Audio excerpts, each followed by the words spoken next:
October 12th, 2021 to order. Can we have a roll call, please, Ms. Diaz? Councilor Garcia, Yes. Councilor Beta, Here. Councilor Lindell, Here. Councilor Vigil Koppler, Here. and Chairman Rivera. Here. We have a quorum. Thank you, Ms. Diaz. Approval of the agenda. Any changes from staff? Yes, Mr. Chair, we have one change. We'd like to delete item H since it is a duplicate of one of the actions on item J. Remove item H. Correct.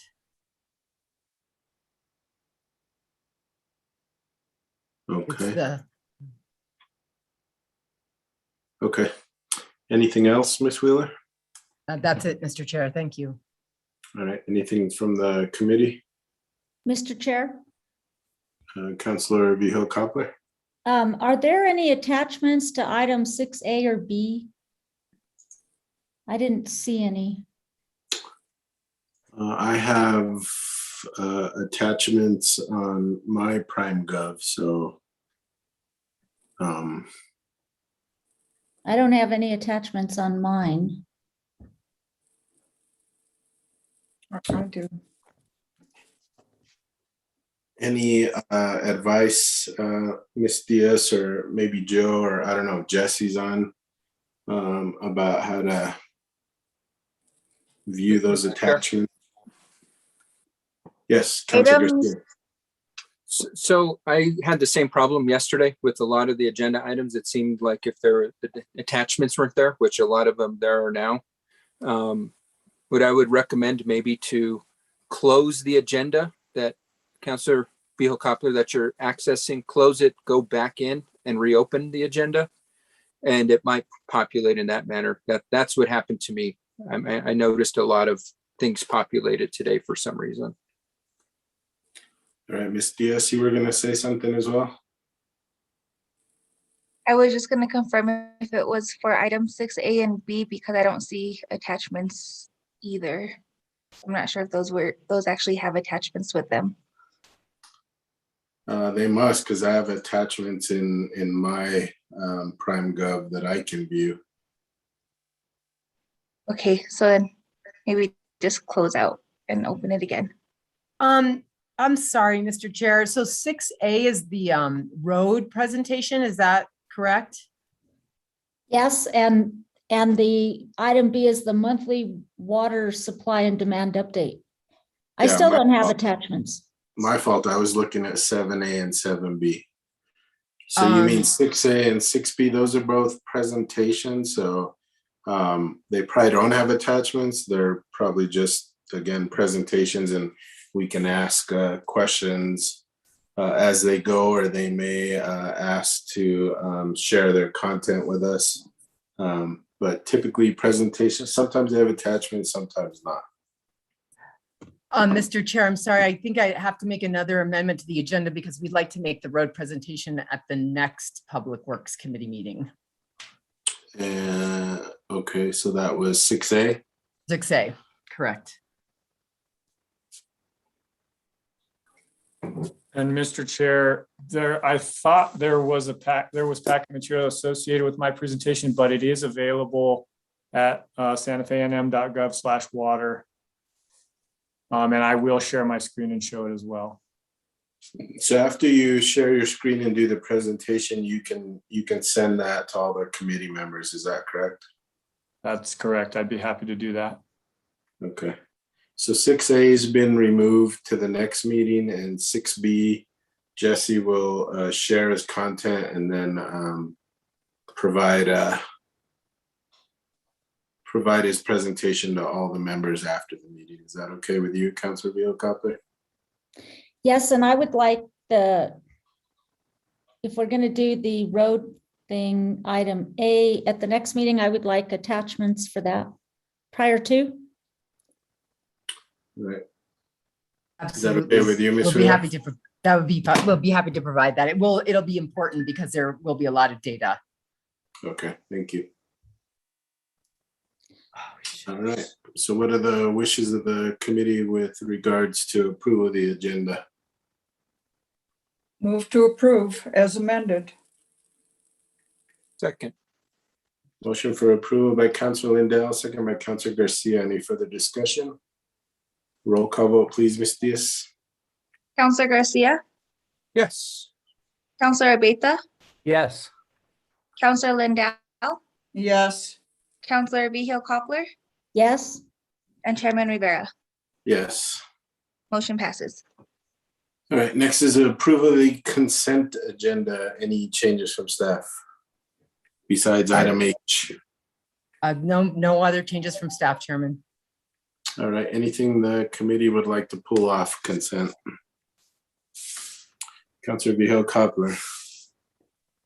okay, I would like to pull item C, E, J, K, M, N, O. C E J K M N O. Is that correct? Yes, thank you. All right. Anyone else? Councilor Lindell. Thank you, Chair. I'd like to pull item D and E.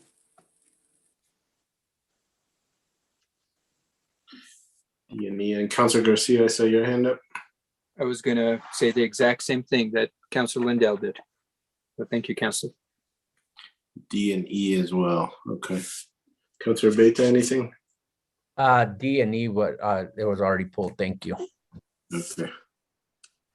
Thank you. All right. So we have a number of items pulled. What are the wishes of the committee? Mr. Chair, did we pull item J? J as in Jack?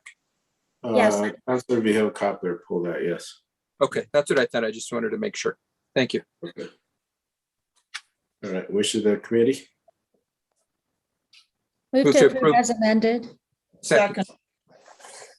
Motion by Councilor Vihil Coppler, second by Councilor Garcia. Any further discussion? Roll call vote, please, Ms. Diaz. Counselor Garcia, Yes. Counselor Abeta, Yes.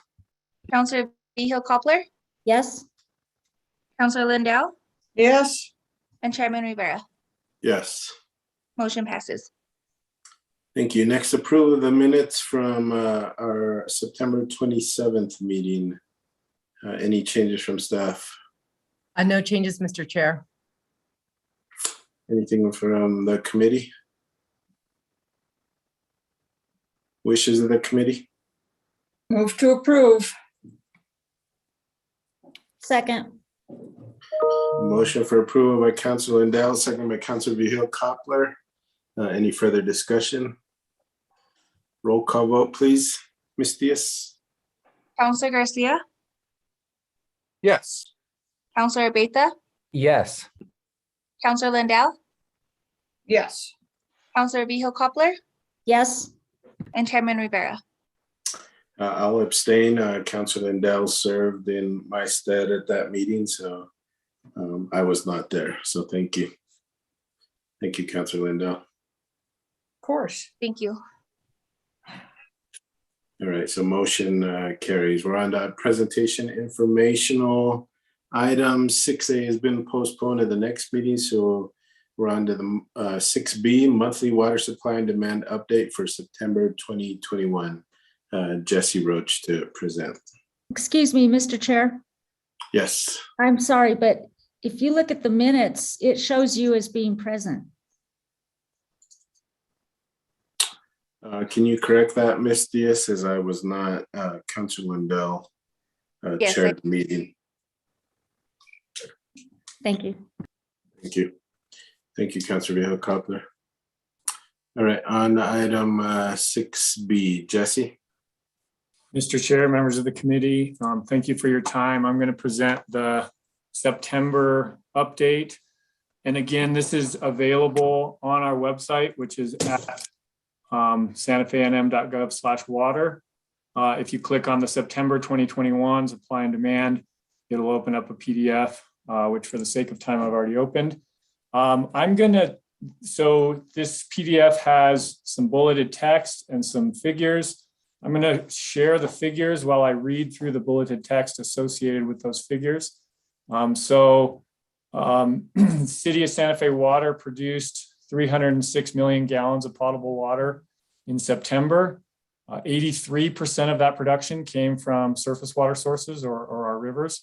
94% of potable water produced was delivered to customers, meaning there was about a 6% unaccounted water loss. And that's sort of this figure then shows millions of gallons per day through time. The gray line is the demand, and the light blue is Santa Fe River water treated at Canyon Road Water Treatment Plant.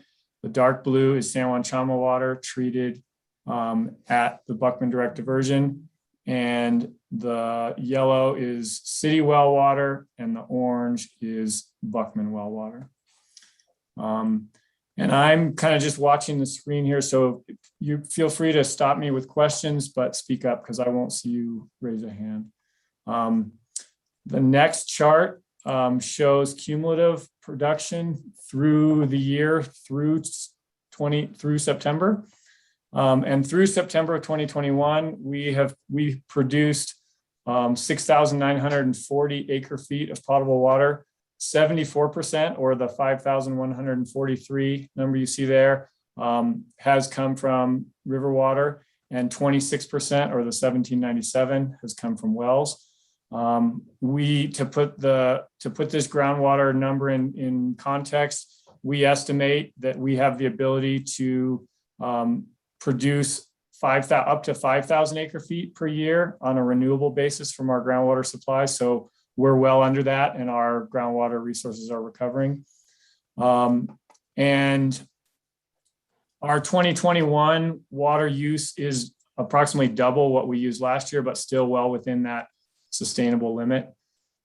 And then the dotted line here shows cumulative production from 2020. So we're still a little bit below.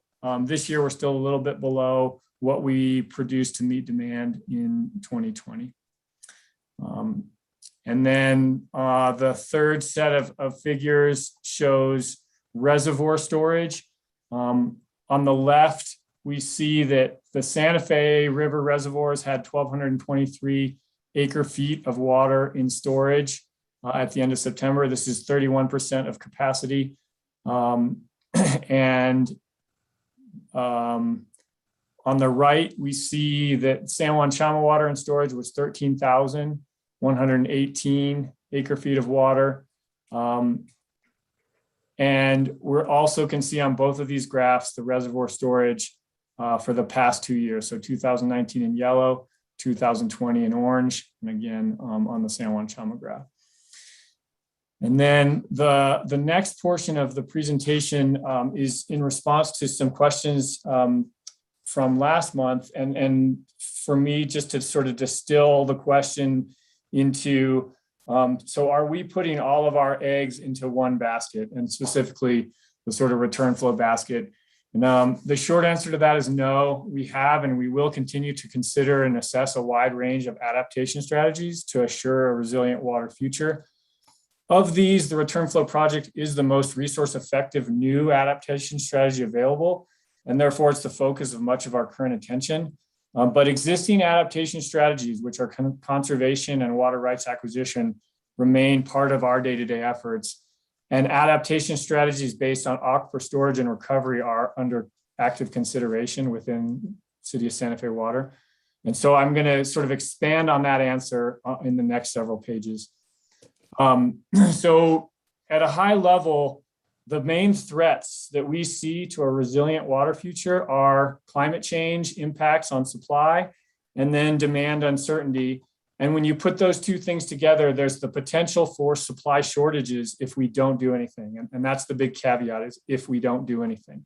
I'm going to zoom in on each of these figures in the next few slides to explain them a little bit more. So on the climate change specific threat, in 2013, the Bureau of Reclamation projected that up to 1/3 of our surface water sources, by 2100, a 1/3 reduction of our annual water supply.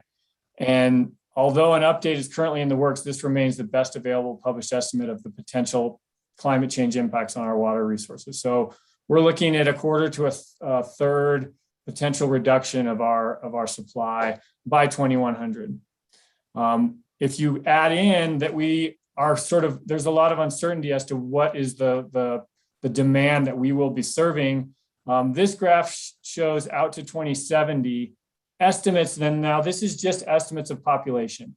And so we can see that the estimates of population that we used in this last round of planning were that the city would be serving somewhere between 100,000 and 160,000 users, and that the county utility would be serving somewhere between 60,000 and 90,000 users. There's a whole lot of uncertainty there, and so we need to prepare for that.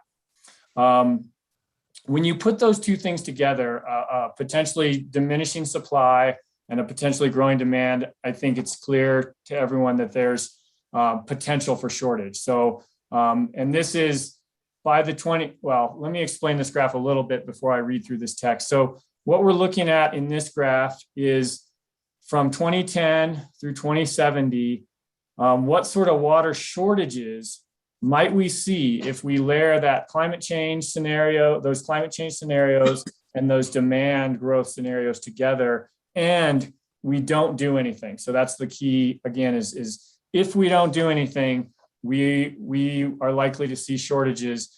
And the shading represents, this range of shading represents all of the climate change models. So if the climate change model that thinks that things are going to get hotter and faster, hotter and drier sooner than any of the other models, if that one is true, if that's what actually comes to pass and we don't do anything, and we're in this sort of high growth scenario, we could see shortages as soon as the 2030s. On the other hand, if the climate change model that thinks that things that temperature will change slower than the others is correct, then even if we did nothing, we wouldn't see shortages until the late 2040s. So this range of red is for the high growth scenario, what all the different climate change models put together show as would be the shortages. And the dotted line is just to show the median of those runs. Same thing for the blue shading. It's the same climate change runs, but now for a much lower growth. So if the community grows at the rates that were lower on those demand projection graphs, then even if we did nothing, and the climate change scenarios are somewhere in the middle, we wouldn't see shortages until the 2050s. And so that's what this graph is sort of showing, is that there's a lot of supply uncertainty in these models. There's a lot of demand uncertainty in terms of us knowing how big the community will be. But if we do nothing, we will likely see shortages. That's the big takeaway.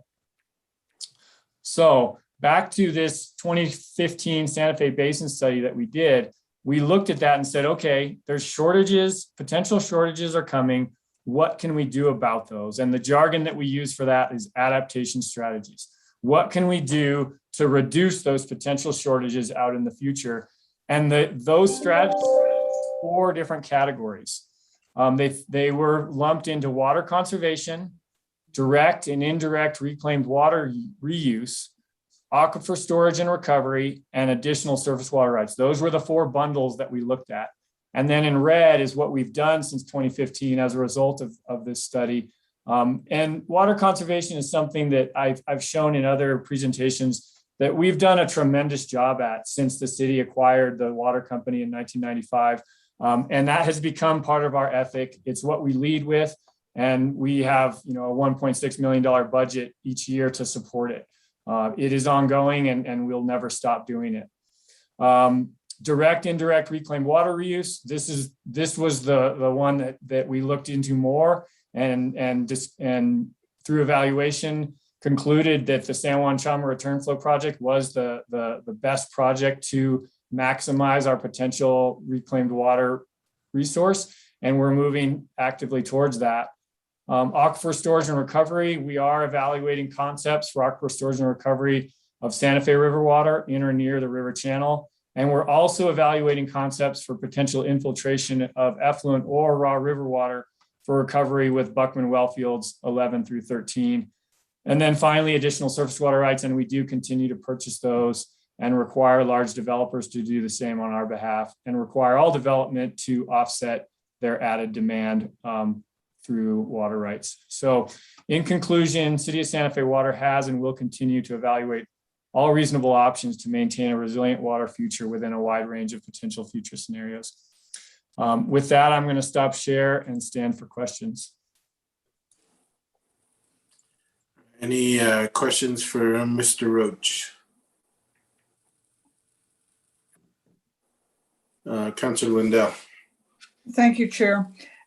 It's not really a question. I just want to thank you, Mr. Roach. I think that these reports have been really comprehensive. They've been really understandable, and they've been extremely helpful to me. So I know that they're a lot of work, but they are really, really valuable, and I appreciate them. Thank you, Chair. Thank you, Councilor Lindell. Any other questions? Councilor Viejo-Coppler. Thank you, Mr. Chair. I have two questions. One, Mr. Roach, I remember you saying somewhere along the line, I could be wrong, that we had enough water stored and for use up to year 2050. Is that still the case? I'm not sure your charts really said that, but they said it a little bit differently on the climate change chart. Mr. Chair, Councilor Viejo-Coppler, I'm not completely sure which comments you are referring to, but I believe by the 2050s, I think we fairly consistently have said that if we don't do anything, we expect to see shortages by the 2050s. Okay. Then the second question I have is there a chart, because it's kind of a moving target. This is how much water we've stored and we have available for use. But then is there another chart that shows how much water is going out, meaning real-time use? Is there any kind of diagram for that? Councilor Viejo-Coppler, thanks for the question. I will share my screen again and jump back to this first figure I showed, and just please stop me as I go with clarifications here. But what this chart here shows is through the month of September, each day, how much water was being produced is the shaded colored areas. So we can see on the 1st of September, we produced approximately 10 million gallons. And on that same day, we sold through our meters approximately 9.5 million gallons. And so what that means is about 500,000 gallons went into our storage tanks. So our storage tanks volume went up by about 500,000 gallons that day. And then the next day we can see the demand dropped to 8 and we still produced 10. And so we added in those 2 days 1.5 million gallons of storage to our tanks. And then we dropped probably in response to that, we dropped our production down to maybe 8.5 on the 3rd of September. And we sold more than that through our meters that day. And so this sort of interaction between how much we're producing and how much we're selling each day is what we're trying to show on this graph here. Does that get towards your question? Yes, it does. Okay, and so can you go to the 30th and tell me where we are there? Sure. So on the 30th, it looks like we produced about 8.5, somewhere in there, million gallons of water. And, 2.5 of that, or 3 of that came from Canyon Road. Another 5 or 6 came from Buckman, and the rest of it came from City Wells. And that was almost 2 million gallons more than we sold through our meters that day. So we added about 2 million gallons of water storage to our tanks on that day. Okay, and then can you tell me what you mean by produced? Sure. So this on the 1st of September, we produced 4 million gallons of water So we released 4 million gallons of water from Nichols Reservoir and directed it to the Canyon Road Water Treatment Plant, where we settled it and filtered it and added some chlorine to it, and then this was the amount that we actually sent out of the treatment plant down to our tanks. Okay. Okay, thank you. That's all, Mr. Chair. Thank you. I can't see everyone, so any other questions?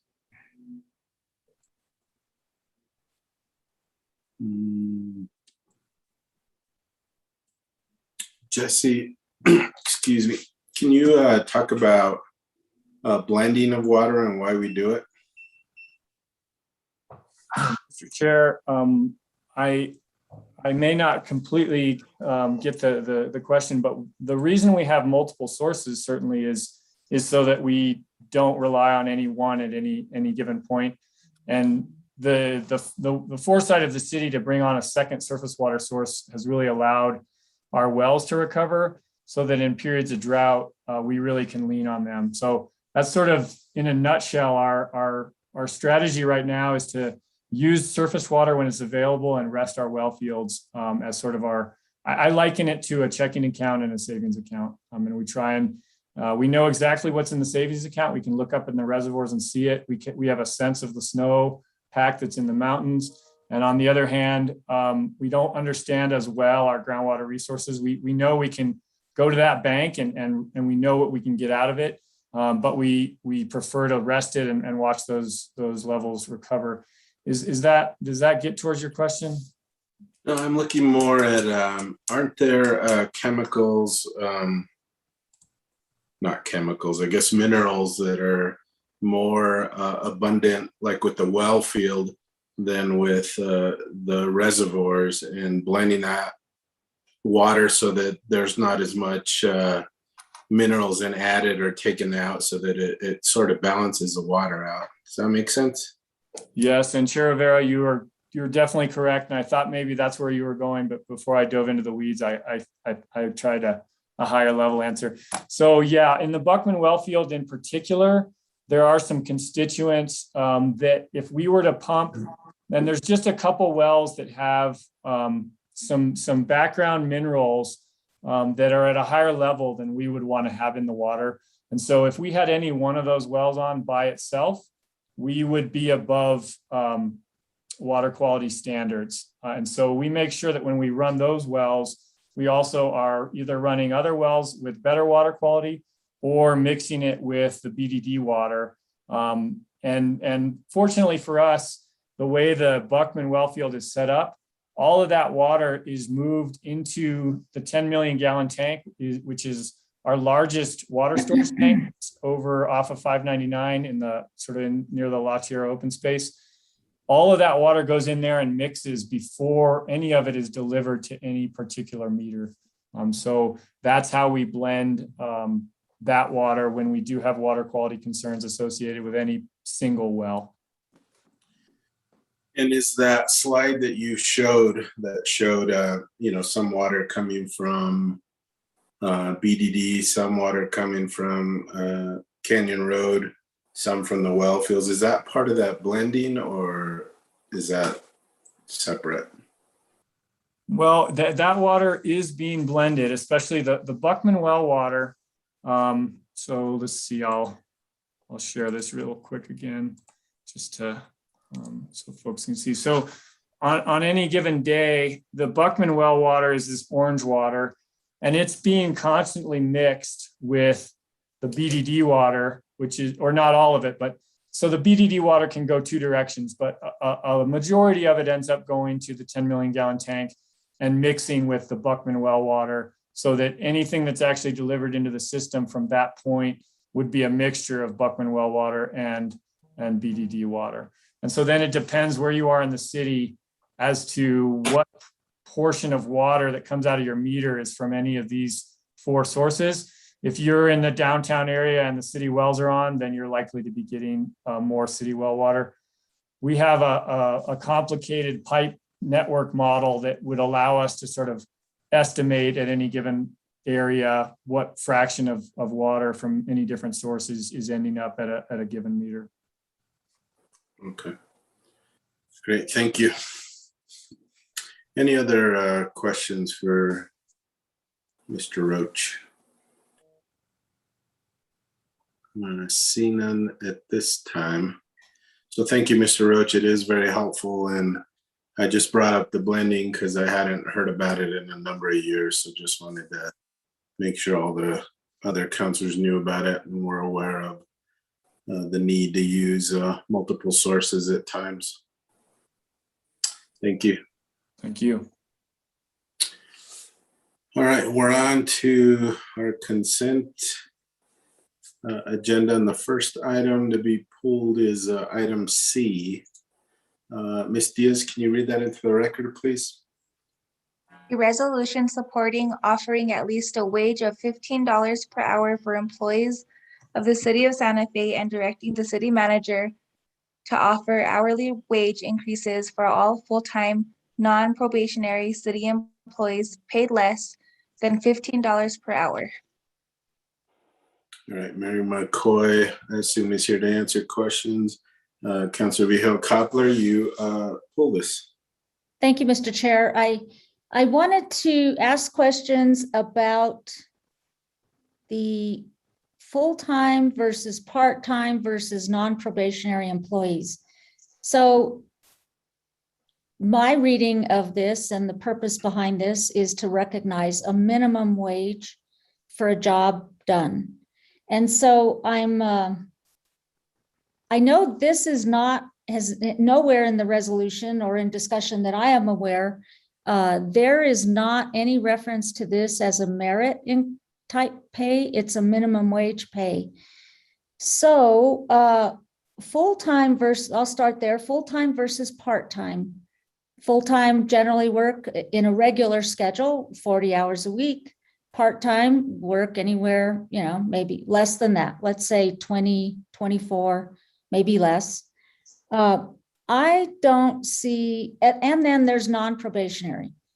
So that means probationary employees are not covered, but nor are part-time employees. And so I'm wondering what the rationale is for that, because you could potentially have a new hire on probation being a parking attendant, whether that's, I'll just use it as an example, who is probationary, yet they get less money than the $15 an hour person, and they're doing the same job. You could have a part-time parking attendant doing the same job as a full-time parking attendant, and their salaries are not the same, i.e. $15 an hour. So because this is not a merit increase, I don't see why probationary employees are excluded. And it's a recurring cost, so those employees will potentially become classified employees passing their probationary period. I don't know if this has been fully budgeted to take that into consideration. And I see this as punitive against part-time employees versus and probationary employees. And I think that a minimum wage should apply to all, including temporaries. They're going to be standing side by side by their colleagues doing the same job. So I think it's wrong. I think it could affect morale. I think it's not the purpose of minimum wage. I think minimum, and then we go to the cadets. There's discussion on page 1, I think it's the 4th bullet. City increased the starting wage for cadets. Well, cadets are generally probationary employees. So are they not going to be covered? And this in bullet 4 seems to discuss police cadets, but we also have fire cadets. So this doesn't differentiate between what cadets they're talking about. So I do know when cadets start, they are probationary employees. So that means we would be excluding potentially fire cadets and police cadets. So under this definition, and I'm not sure that was the intent. And I won't go for this because I think it's I think it's kind of mixing up minimum wage with merit. And I don't know, I would go for it. This applies to everyone because everyone gets hired in the city to do a particular job. And if we're talking minimum wage, I don't see why we have exclusions. So let me see if there's any other. Oh, and then there's a conflict. So when you get to page 2 of the memo, then it goes on to say that this applies to all city government employees, which is a conflict between everything I just said. And the FIR says it applies to all city government employees. So I would venture to say that temporary employees, part-time employees, not probationary employees are city employees. And so there's some inconsistencies here. And I would err on the side of covering all city employees because that's what minimum wage is. It's a wage. And then the last thing, oh wait, not the last thing, but one of the things I want to mention is the resolution still doesn't include, well, it does in one part, doesn't include it in the other part, all of the sponsors that I know signed on to this measure. And then I'll stop there, but then I have the last question, I guess I'll just ask too is, where's the money coming from? So Ms. McCoy is listed, but I assume this is a question for Ms. Salazar, who's also on. Ms. McCoy, Ms. Salazar, I don't know who's best to answer these questions. Mr. Chairman, Councillor Vigil-Koppler, I'll start. If you look at the resolution, we're basing it off of the current Rule 6 of the city's rules and regulations. Our current rules do not allow for any type of salary increases other than a retention. So we utilize this rule to try to make this happen for our employees. Part-time employees are covered. They are definitely covered. And when we look at the rule of the current Rule 6, it does say except those in a temporary status who have completed at least 6 months of continuous service. So the idea is to include all employees. So part-time employees will be definitely covered. Probationary employees will be covered consistent with this current rule upon their successful completion of the probationary period. Temporary employees are hired in 6 month increments. I think we just finished a 6-month session of our forestry technicians. So from this point forward, we will definitely be hiring all temporary employees at that minimum rate. So it will include all employees. With your reference to bullet number 4, I think what this memo is trying to describe were some of the things that have occurred. And with the police union, we don't have anyone who will be earning less than this, so they're not included. In the memo, there's also some information about fire cadets who might fall below that, and definitely we will be working with the union leadership to ensure that they're included if anyone within those bargaining units fall below that $15 threshold. Thank you. So does your FIR budget here include, like, for example, you said police don't fall below, right? So does it include the fire fiscal impact for those cadets who are under $15 an hour? Mr. Chairman, Councillor Vigil-Koppler, yes, it does. Okay, and then, but your item and issue on this memo says this $15 will apply to employees who are full-time, but you said it will cover part-time.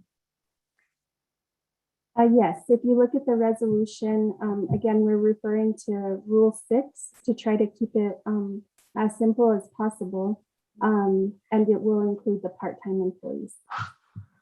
Okay, so, I understand your discussion about the personnel rules. I think that's what you were referring to. But with this resolution, if we're really behind the $15 minimum wage, wouldn't this resolution approved and then going to the city council overall, if when approved, usurp the personnel rule? In other words, this is what would supersede that? In essence, it's kind of like making a rule change in a way for this particular item. So I still have a problem not covering probationary employees. I don't see the rationale for not covering them. I think I would like this resolution to address that specifically for the minimum wage because, minimum wage is minimum wage for a job done. And it shouldn't it shouldn't have any strings attached to merit. And probationary is really, it's merit for doing a good job. And if you do a good job, you get to be classified when the time runs out. That's merit. And so tying a minimum wage to that, to me, is counterproductive and could do more damage to morale. We saw what happened at the golf course when we hired $23 an hour maintenance workers to work alongside our MRC staff, making what? Maybe, I don't know what they make, but less than $23 an hour. And there was there was a ruckus there about, people felt bad morale for that. They felt bad about it. So I know this is just maybe some, I don't know how much per hour difference, maybe 40 cents, maybe $1. I don't know, one to the other, probationary versus non-probationary, but I don't think it's worth it because we're talking about people doing the same job, potentially standing side by side. Mr. Chairman, Councillor Behill Coppler, all the new hires being brought in will be brought at that $15 an hour mark. I think we were trying to ensure compliance with Rule 6. And so there are a few employees, I believe there might be, and maybe less now, approximately 10 employees who are in that period where if this gets approved, they may not have come off of probation by the time it's implemented, but a month after they will, and then they'll receive it. But of course, anyone coming in, if this is approved, after that would receive the minimum pay of $15 an hour. So the intent is to ensure that all new hires coming in, probationary employees, part-time employees, temporary employees would be receiving the $15 an hour pay. Well, I guess I'm kind of bringing this up for this 10 or so that you mentioned, that may have been an example, but, I believe this resolution would supersede Rule 6, and I really don't think we should have exclusions. That's not I don't believe that's the intent of this measure. This intent is to pay everybody at least a minimum wage, regardless of their status. So I think we should include include probationary employees because, as you say, probationary and temporaries will work their stint and then they'll be gone. But they'll get the pay for the job that everybody else is getting. And I think that they would feel that's fair. And for probationary employees, I think the city would be starting out on the wrong foot by paying a probationary employee less money than their counterpart who gets, even if it's 25 cents, it still bothers employees. I know it does. It would bother me. I'm doing the same job and I'm 25 cents less valued. I think we're going to create, even if it doesn't last long, like you say, the new ones will be brought in at 15. I think it's not worth it to nickel and dime probationary employees. If they're not going to make it and they don't pass probation, then they're gone anyway. So, but to pay them for a job that's equal to their counterpart, to me, is fair, and it goes a long way to helping morale. So I would probably prepare an amendment to this. I hope I have time. Ms. Mr. Seller, Chairman, go ahead. Mr. Chairman, perhaps I can make a suggestion. Again, the intent was to apply it to all employees. We were also at the same time trying to conform to our rules that need significant updates.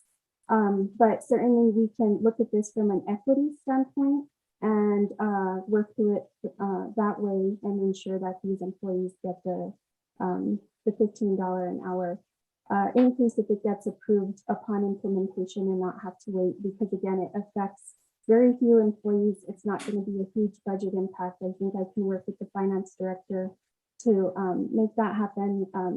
And we can do that and treat it as an equity adjustment. Well, would you have any problem if I made an amendment to cover those that I just mentioned? Those statuses that I just mentioned? Mr. Chairman, Councilor Vigil-Coppler, I do not have any problem with that now. Okay, thank you for that. Then the next item is a question about where's the money coming from? Mr. Chair, Councilor, I'd be happy to answer that question. We are proposing to use general fund gross receipts tax revenue surpluses. This does include increases for affected employees, both funded positions out of the general fund and other funds that require a subsidy from the general fund. So we're covering both bases. So Ms. McCoy, with the inclusion of those I just mentioned with a potential amendment, would that break the budget? Mr. Chair, Councilor, I would have to go back and do the math, but a quick estimate that would not increase the budget too much more over what we have initially proposed for this initiative. Okay. Then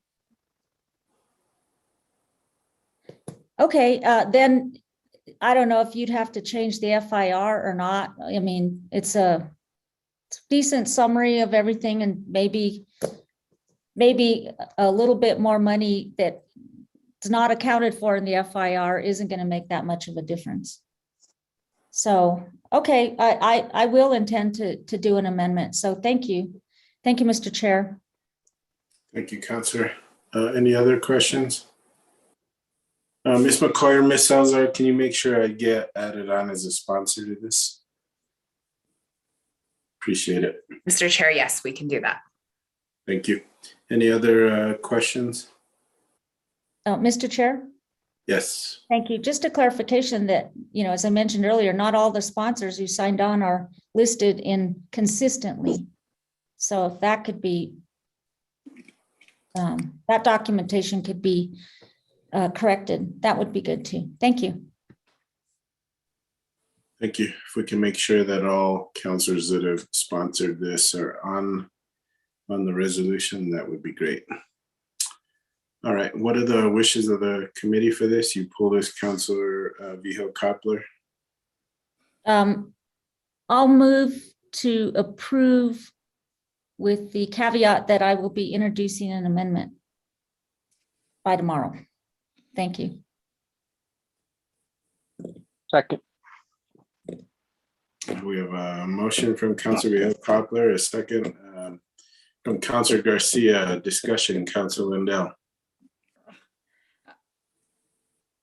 I'm not sure about motions with caveats. I don't know how that really works, with all due respect, Councilor Vigil-Coppler. I would ask you to consider withdrawing your motion and just putting an approval on this and bringing your amendment forward.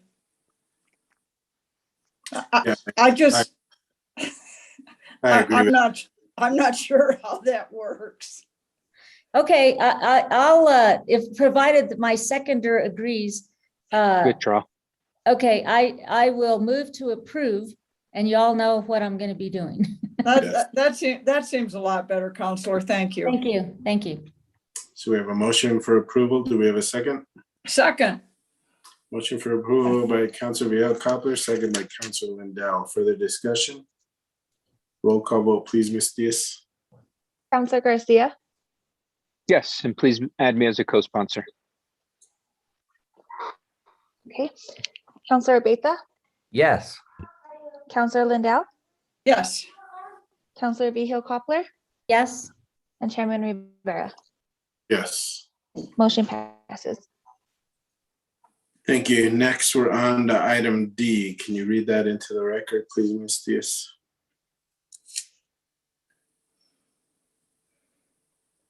A resolution adopting the 2023-2027 Infrastructure Capital Improvements Plan, ICIP.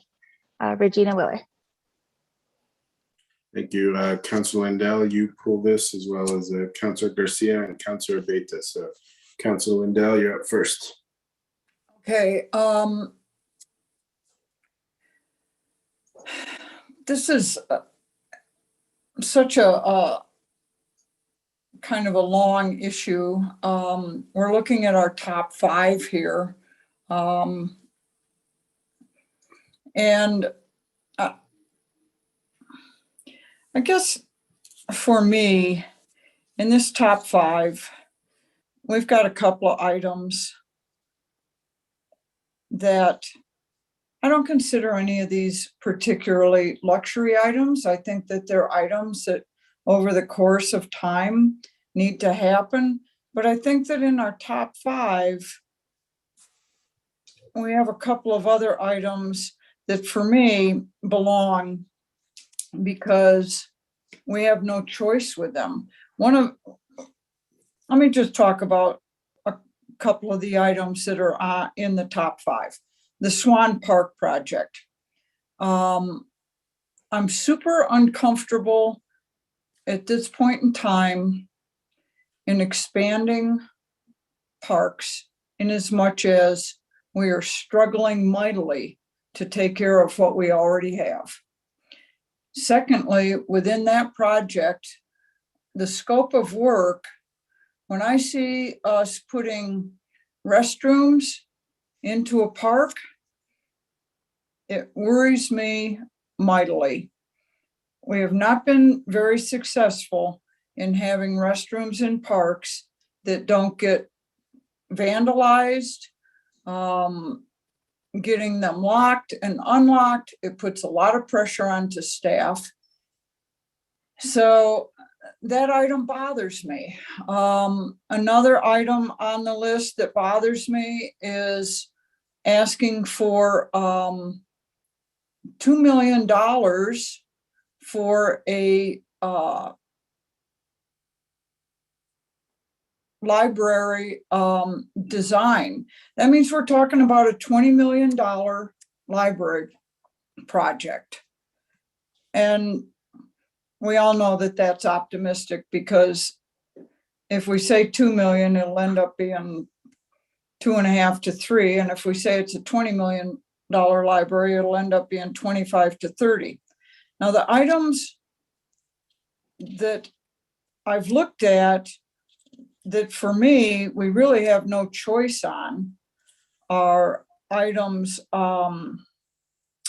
34, which is a new City Hall project. We're at a point with City Hall where I think we've got to really start putting some money toward that. Our electric's out of code. It can't be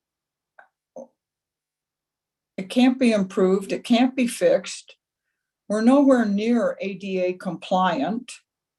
We can't fix our mechanical in that building. And I just see that as a much more pressing issue to me than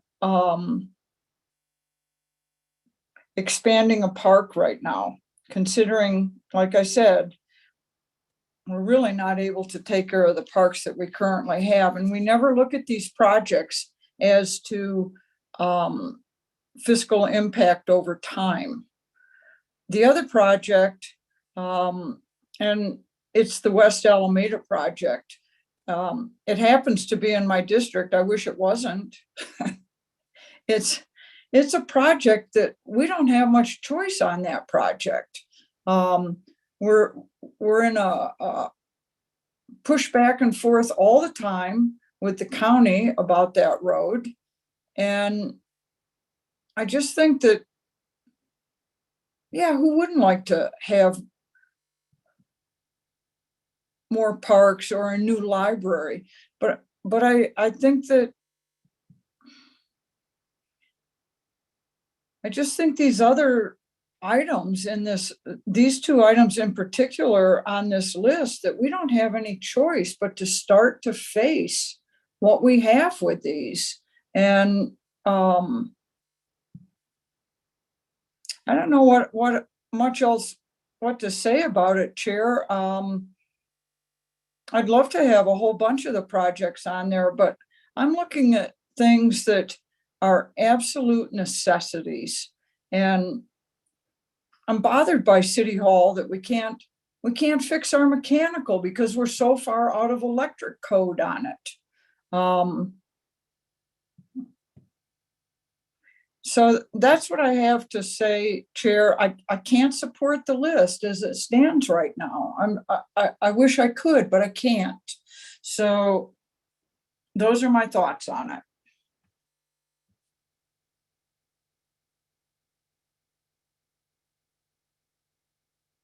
Mr. Chair, I think you're muted. Sorry. Counselor, thank you for the questions and the concerns. Can you give me the rank numbers of the City Hall project and the West Alameda project? Yes, City Hall project is number 34 and the Alameda project is number 22. Okay.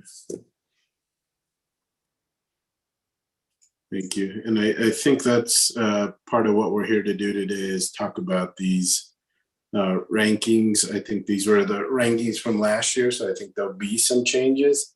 So thank you for mentioning those. Sure. Councilor Garcia, you also pulled this off. Thank you, Mr. Chair, and thank you, Councilor Lindell, for bringing up your concerns. I share a lot of the same concerns and sentiments that you shared.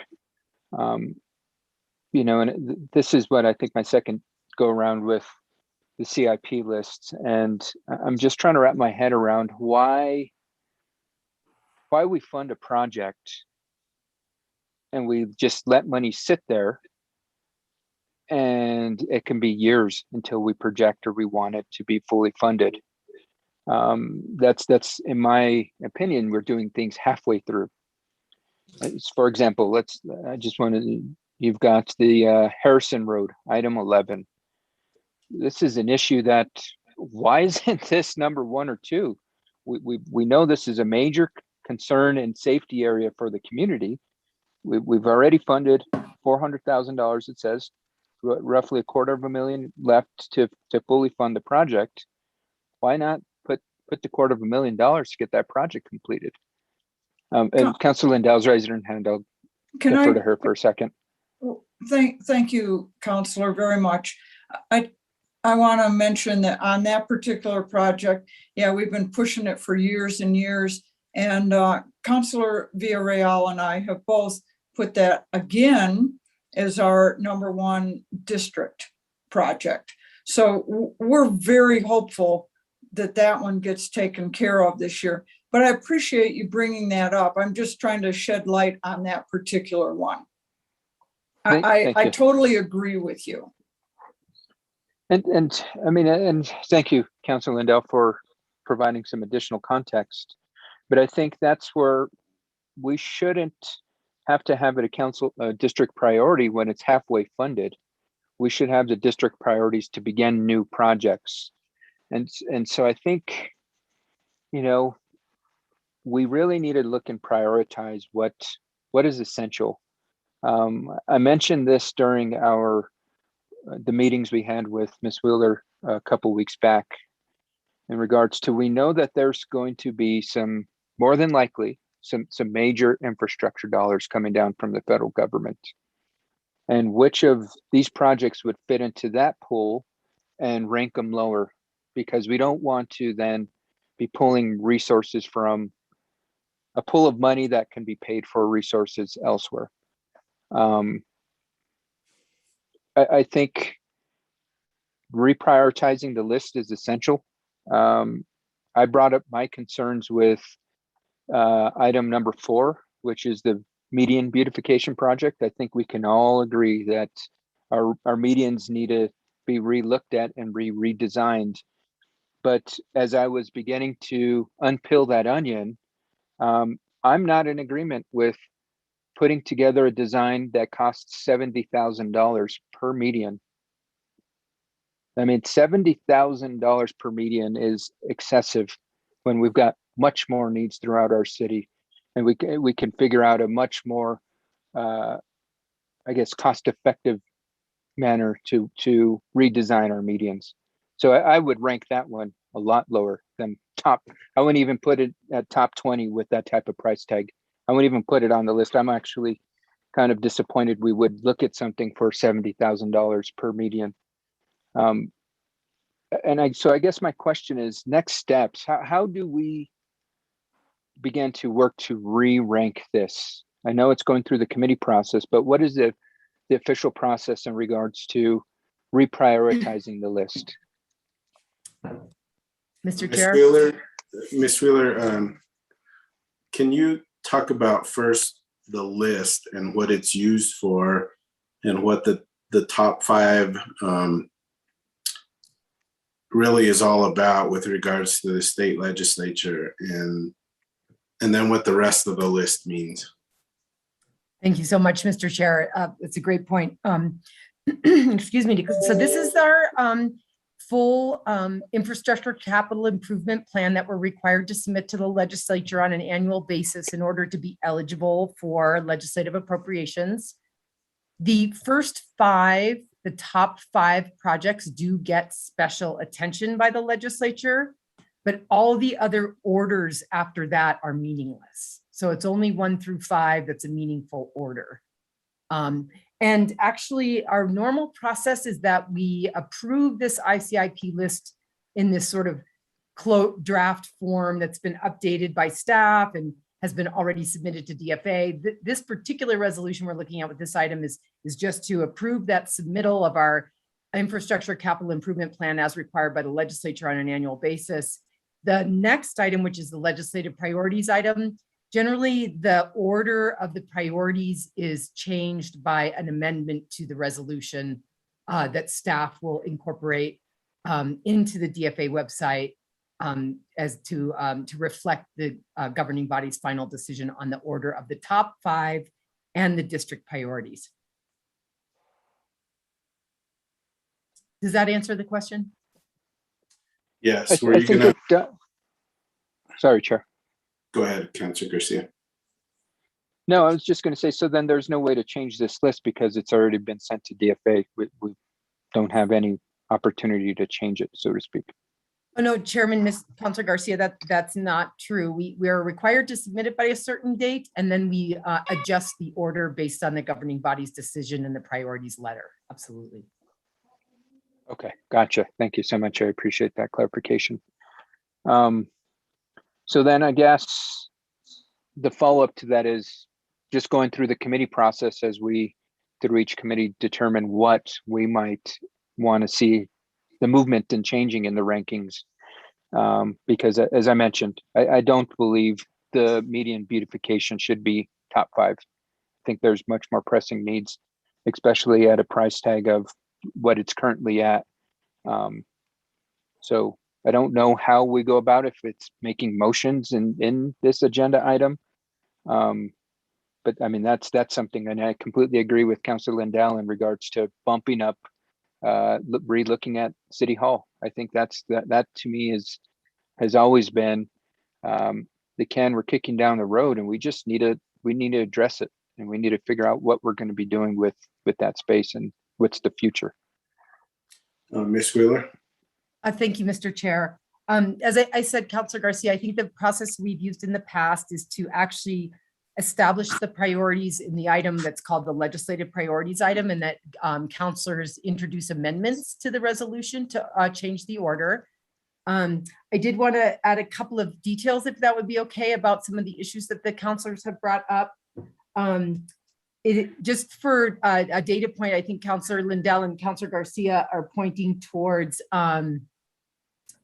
the City Hall project as something we've kicked down the road. There was a study that was published by the City of Santa Fe in 2007, recommending consolidation of the city and a new City Hall. So it has been on the books for a little while, and it is a critical issue to address. I also wanted to point out that the price tag of the medians it's 50 to 70,000. We'll certainly be developing a design that makes it as cost effective as possible. But the situation is that there's no infrastructure going to our medians. So in many cases, we'll be having to bring irrigation in order to at least even establish native plants. And so it's quite a bit of, it's not just planting plants or just covering them with concrete, but the design of the project is to have a designer come up with multiple designs and then do proof of concept of those designs and then select our standards. And so that will give us an opportunity to balance cost, aesthetic. And I did also want to point out about the median is it sounds like it is just a beautification project, but there is safety implications as well, the overgrowth in the medians and the massive amount of manual labor that it takes to maintain them at this point does cost us labor cost. It costs us impacts on our ability to maintain our parks. And it also does introduce some safety issues, but certainly there are many issues to address, and that's what this conversation is for. Thank you, Mr. Chair.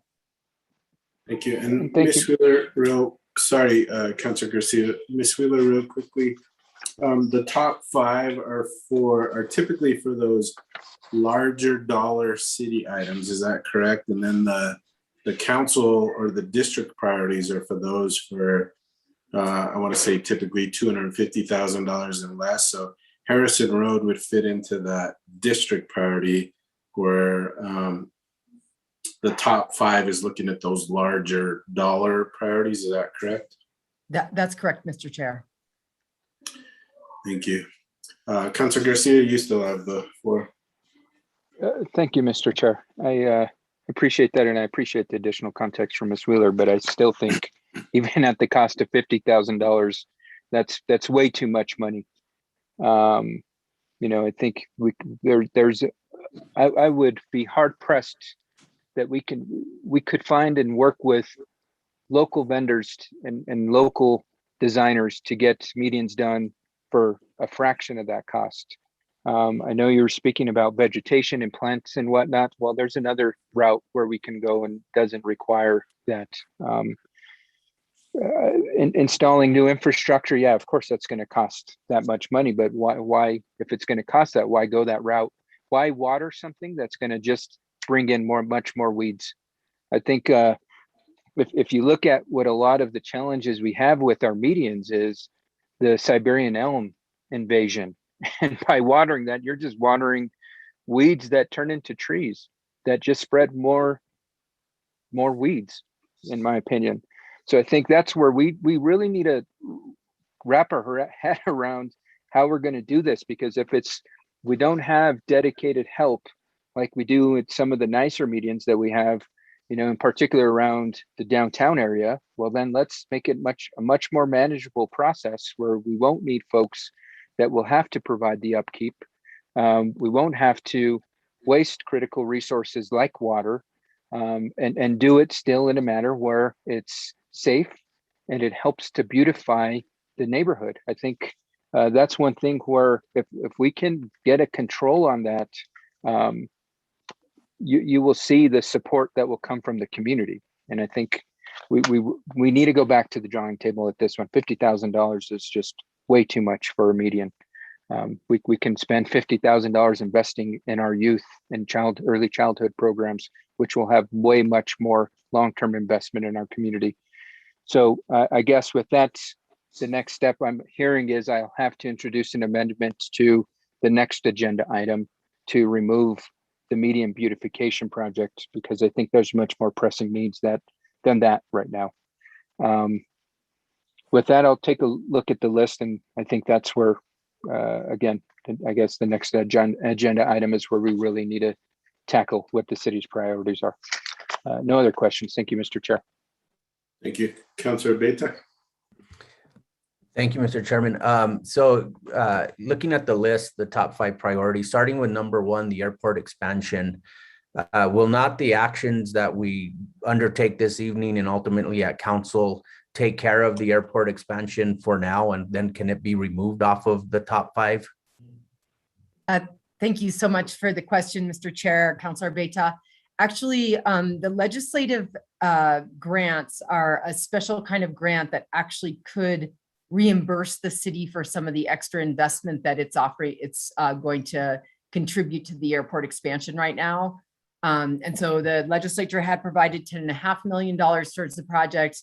The award will be for about 20 million. So the governing body could choose to leave the airport as a high priority request, and the funds that would be potentially appropriated in the 2022 session could relieve some of the city funds that will be encumbered to issue the construction contract.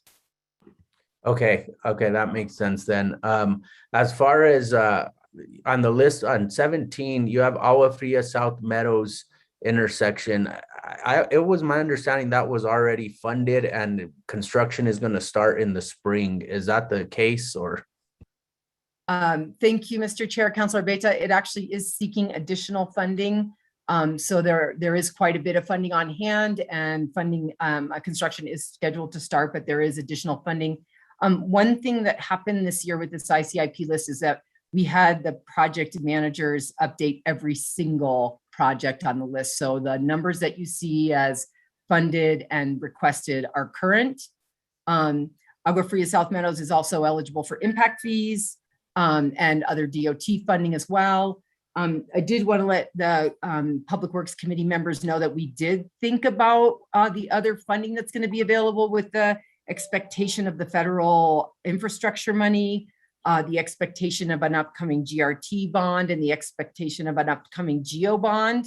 And so it is with all of those things in mind that when we had the discussions to think about, you know, for instance, the buses that are on the list are extremely important and expensive.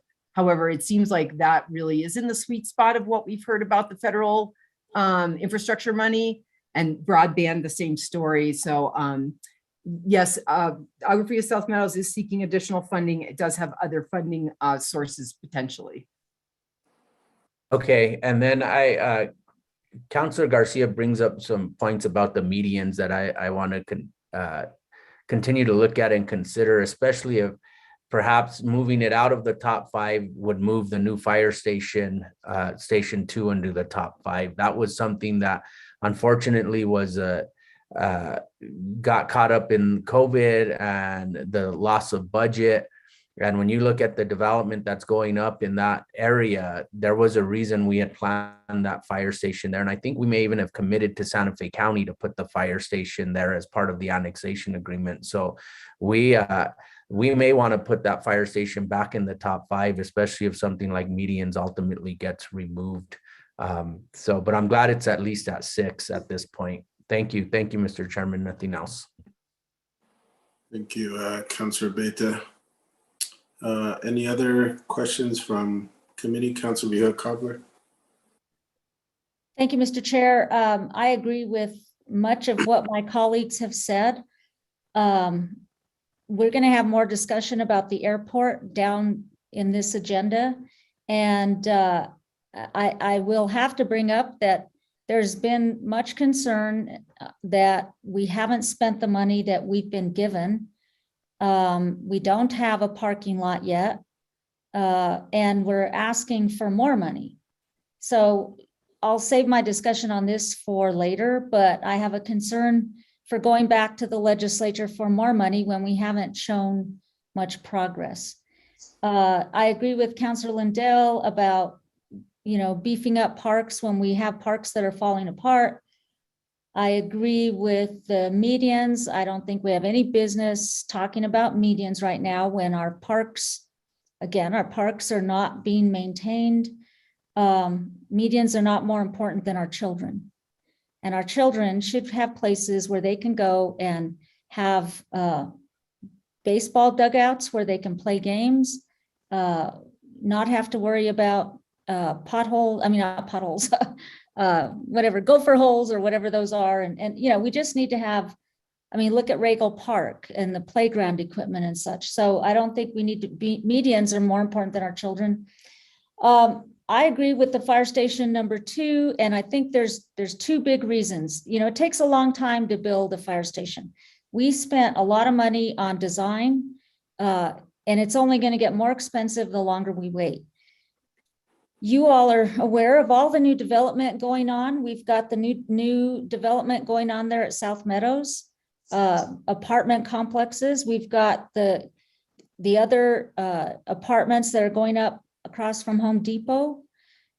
We've got annexation, which we need to get resolved. There's a lot of people that live there that are in limbo. And so, you know, we do have the county fire station there, but I don't think it's really going to be able to service all this new development around there. I am concerned that we don't have enough staffing to cover these new developments. And I think that this new fire station is going to be important to do that. I'm also concerned that again, I've mentioned that the money we've already spent on the fire station and the design, you know, it's going to be a moot point and we're going to have to start over. And I also agree with Harrison Road. I mean, we need to make some improvements, and I think that should be at the very top of the list. You know, I'm not a fan of regurgitating a list just because it's always been there. If we're only talking about top 5, then we need to just talk about top 5. And I'm also concerned that we submitted a list like this to DFA without this discussion and without council approval. And then the resolution, you know, should match it. And so I think we're a little bit behind the ball here, because if this has already gone to DFA, I mean, what kind of planning does that say about us as a governing body when we just submit it is it a placeholder? I don't know. It makes it seem like we're not really serious about our priorities. So I would like to have healthy discussions like this, and then we all come to agreement, and then we submit our top 5. And that's the way I would like to see it. But for now, I'm along with my colleague, I can't support this list the way it is. And so let me see if I covered everything. Oh, Arroyo, the Chamiso crossing.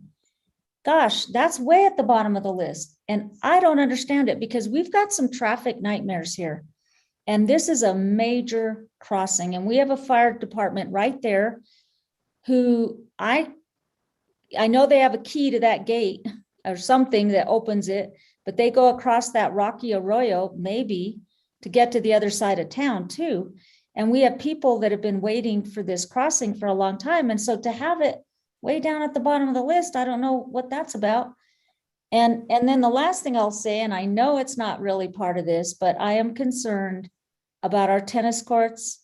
I know there's planning and activity there, but I just want to mention it because our tennis courts need help. And every time I can mention it, I'm going to mention it because, you know, I have to have a level of trust that those will be completed. The Herb Martinez Park and the La Goita one, we can't lose sight of it. And Regina, you know, I've already told you, I will always bring this up until I see them complete. They're dangerous. They haven't been shut down, or have they been shut down? Let me ask you that question. Thank you, Mr. Chair, Councilor Vihel-Coppler. No, they have not been closed.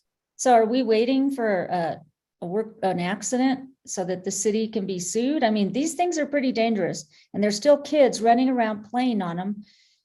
You know, we need to encourage our youth. You know, I'm all about children having things to do. There's potholes in those tennis courts, and you can't really play tennis and watch your feet at the same time going into a pothole. So I think that our safety office really needs to go take a look at those courts. I don't think they're safe, and we have too much public comment on record that they're not safe. And much like you closed the Regal Park playground slide, I don't know what's taking so long with these courts to close them down, because this is just an accident waiting to happen. So that's my comment, and I won't support this list. Thank you. Thank you. Any other questions? Ms. Wheeler, this list has been submitted to DFA for last year, but for this year, it's still open, right? We're still able to adjust the top 5 and proceed forward. Is that correct? Thank you, Mr. Chair, for the question. Actually, yes, this is exactly the process we follow every year, and that is actually required by DFA. So staff has been working on this for months and months to update the list based on our master capital plan, meetings with the departments, meeting with the counselors, and we are required to get this into the DFA system. And so every year the governing body passes a resolution for just the submittal of the capital plan. And then the separate item for the legislative priorities is where the top 5 are adjusted.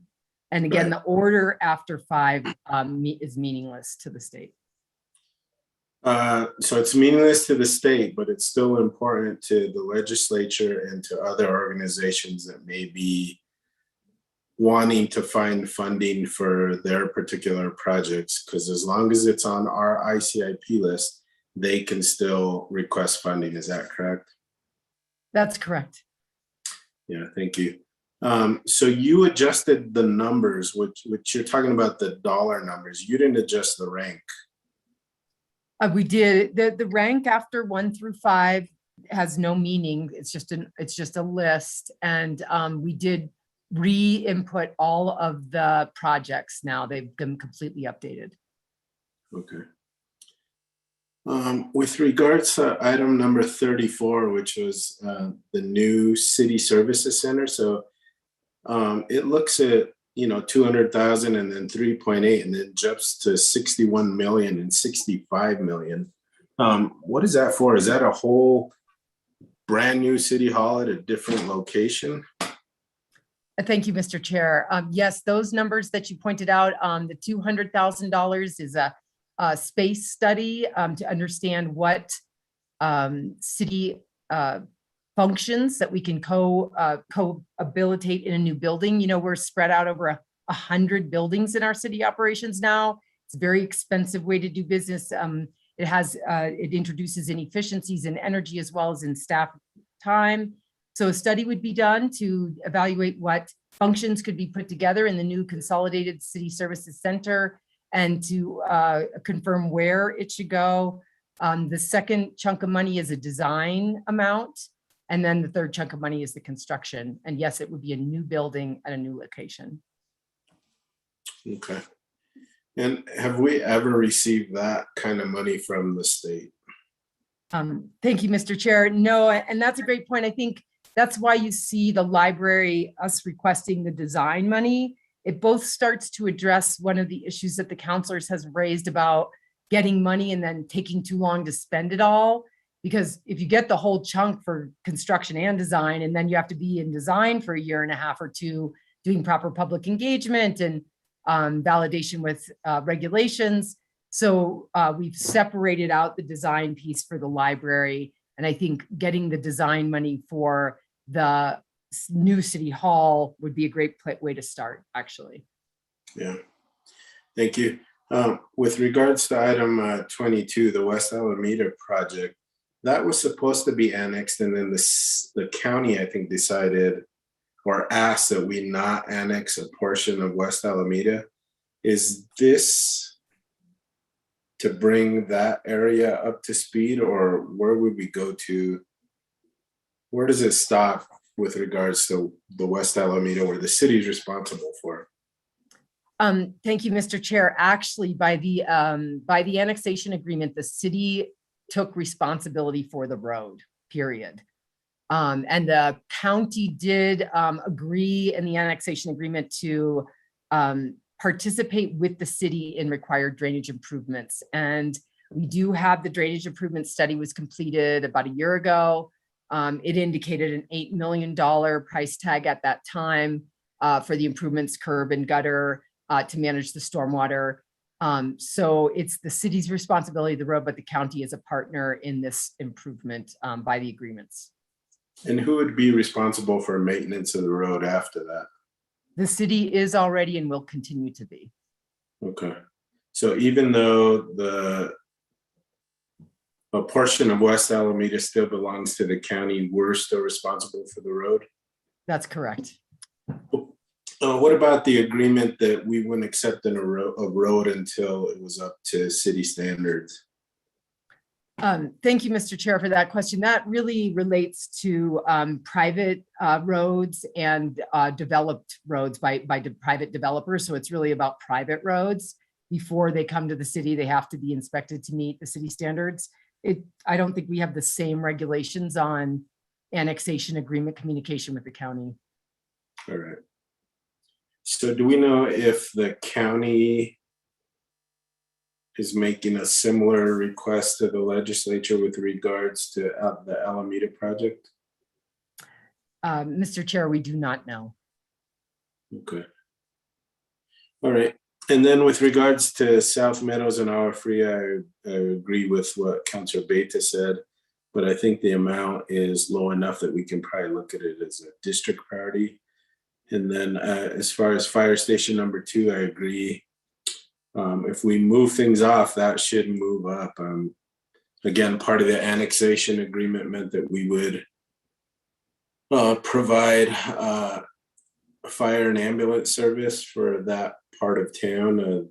The county's agreed to stay there, but at any time they could pull out. I think they had that ability several years ago and have agreed to stay there. So it is something that I would like to see moved up. So Ms. Wheeler, what's the process for us? And it may be up to me to get together with the other councilors to try to develop the top 5 priority, but how have we done this in the past and what's the best way to develop that top 5? Thank you so much, Mr. Chair. First of all, as I said, we actually would like to pass this resolution just to accept the submittal of the city's infrastructure capital improvement plan to the state as required. And it is the next item, which is where the amendments are required to move around top 5 in district priorities. So that would be one suggestion. And then amendments to the resolution and the legislative priorities is how we normally adjust the priorities. And so that I think it's a Wednesday night, this item will be an action item and the governing body councilors could introduce an amendment for the new top 5 priority. Okay, so I heard several items discussed tonight. So the best way to move those up with regards to the ICIP list is to make amendments to item E on our agenda tonight. Is that what you're saying? That's what we've done in the past, Mr. Chair. Okay. All right, so if this list doesn't pass tonight, which I'm not sure how it's gonna go based on the discussion tonight, does that affect item E at all? Thank you for that question, Mr. Chair. What it affects is our meeting of a deadline of DFA's deadline to submit our general capital request. They don't have that same kind of constraint on our priority establishment. And last year we didn't pass the legislative priorities resolution until almost December. But the capital improvement plan is required to be submitted timely for DFA. So if we pass this list tonight, it's just basically a random list from 1 to 85 or whatever. And then we just adjust our top priorities based on the resolution that we'll see in item E. Is that correct? That's correct, Mr. Chair. All right. So if we decided to move the last item on the list up to number 1, that's not a problem. No problem at all. All right. As long as it's on the list, it can be adjusted any way we want, right? That's correct, Mr. Chair. All right. And in order for something to be looked at by the legislature, it has to be or should be on our ICIP list somewhere, even if it's 1 or 85. Is that correct? Yes, that's correct, Mr. Chair. A good example of that would be Cerro Gordo Road reconstruction is on the list. And we know that that community a couple of years ago was successful in getting an appropriation, even though the item wasn't any in our top 5. So that's correct. Other organizations may support these and get appropriations to these projects. Right. Okay. All right. I hope that helped clarify some of the things with the counselors. I'm not sure where this is going to go, but any other questions with regards to item D? Councilor Vihil Coppler. Thank you, Mr. Chair. I would like to know what those deadlines are. What are the DFA deadlines? The DFA required that we have the ICIP entered into the list like 2 weeks ago at the end of September, and we did make that date. I think it was September 27th, and we did make that date. But they do require a resolution to accompany that, and that's what this resolution is. And what's the deadline for the resolution? It's close to September 27th as possible. So should we have had this discussion we're having tonight and tomorrow back in August?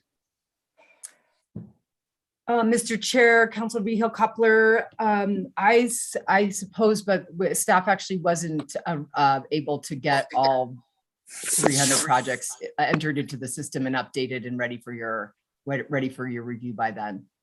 And we are actually ahead of the schedule that we normally do achieve on this topic. Well, I understand where you're coming from, but you know, my preference would be that we have governing body discussions and then we submit our lists. But it's too late for that. Since we didn't meet the September 27th, what's the new deadline from DFA for the resolution? Thank you for the question. They're working with us. They know exactly what our status is. We've attended the training. We've been in communication with the director in charge, and they're completely fine with our providing the resolution as soon as that we can. So we don't have, I think during our district discussions, you said the legislative breakfast is December. Is that true? Or does Mr. that Chair, still hold true? it has been on like December 12th for the 3.5 years that I've been here. It hasn't been scheduled yet, however. Oh, I thought it was scheduled. So as long as we have our discussion and agreement among the governing body prior to the legislative meeting, and we're fairly organized by then it seems like that's our deadline. There's actually 2 separate deadlines, as I've been trying to express. What I think I'm failing is that the submittal of the overall capital plan is required earlier, and we always achieve that earlier, sometime in October. And then the establishment of the legislative priorities, definitely the breakfast is a deadline, but actually we need quite a bit of lead time on that as well, because as you remember, the staff puts together the legislative priorities booklet. And so we need that probably by at least a month from now here at the latest, so that we can put together all the materials for the breakfast. The earlier that we have all this into the legislature, the better. They do start printing out reports as soon as we tell them if we're ready to have it distributed, and we can start having conversations with legislators. And what are the dates of the interim committees where they will be discussing this prior to the session opening? Thank you for the question, but I don't know the answer. Because that's a definite deadline. We want to be in that discussion. So those are important dates to know, I think. Okay. Thank you, Mr. Chair. Thank you, Councilor. Excuse me. Any other questions in the committee? Councilor Beta. So Mr. Chairman, if I understand your line of questioning, so it sounds like item D, the number and the aren't, it's not really priorities. It's just a whole list. And where if there was, say, a project that wasn't on the list, then we'd want to work on that list and add a project to it. But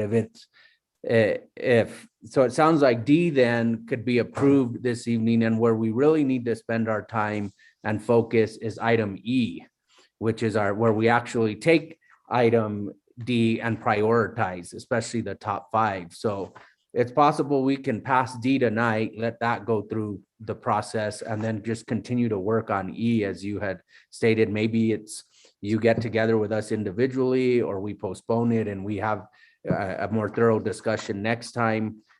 So is that what I'm hearing, that maybe we approve D tonight and then we postpone E, because E is really where we set the priorities, not item D? That's my understanding, but I'll let Ms. Wheeler respond. Thank you, Mr. Chair. Councilor Beta, that seems like an excellent approach to address the committee's concerns. Thank you, Mr. Chair. Thank you, Councilor Beta. Councilor Lindell, you had your hand up? I did, Chair. I was just going to ask if we were ready for a motion. Okay. Any other questions? We're ready for a motion, Councilor Lindell. Oh, Councilor Garcia has a question. My question is then, if it doesn't really matter, what's the point in sending this list to DFA then? I'm a little perplexed by, there's hard deadlines to send this list because we've got to send our prioritizations. We've got to pass a resolution that confirms the prioritizations. But now we're hearing that, well, it doesn't really matter. But I think it does matter to DFA, because my concern is, what is DFA going to hold us to? Because they might say, well, here's your top 5. You passed your resolution approving this.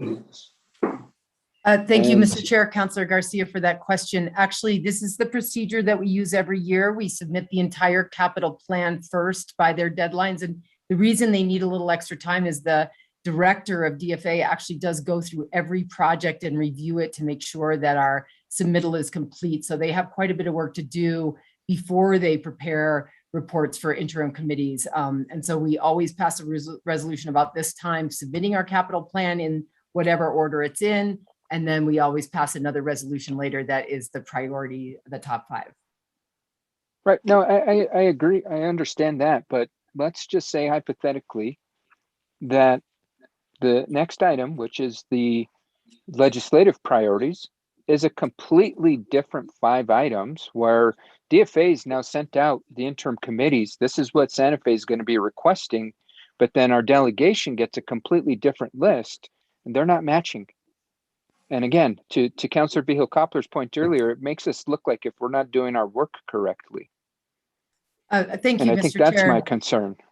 Councilor Garcia, they won't send out our priority requests until we give them our legislative priorities resolution.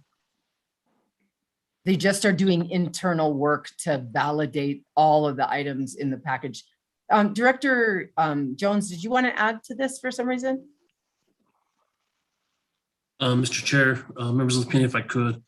I also just wanted to point out that there's other funding avenues, such as the Water Trust Board, that Public Utilities submits application for, that one of the requirements is that the projects be listed on the ICIP list. So again, I'm more than happy to get the deadlines for the Water Trust Board, but just kind of keep that in mind, that other funding opportunities other than just the legislative parties. I just wanted to add that. Thank you, Mr. Chair. And Mr. Jones, it doesn't have to be on the top 5, right? It just has to be on the ICIP list. Mr. Chair, that is correct. In order to submit application, it has to be listed on the list.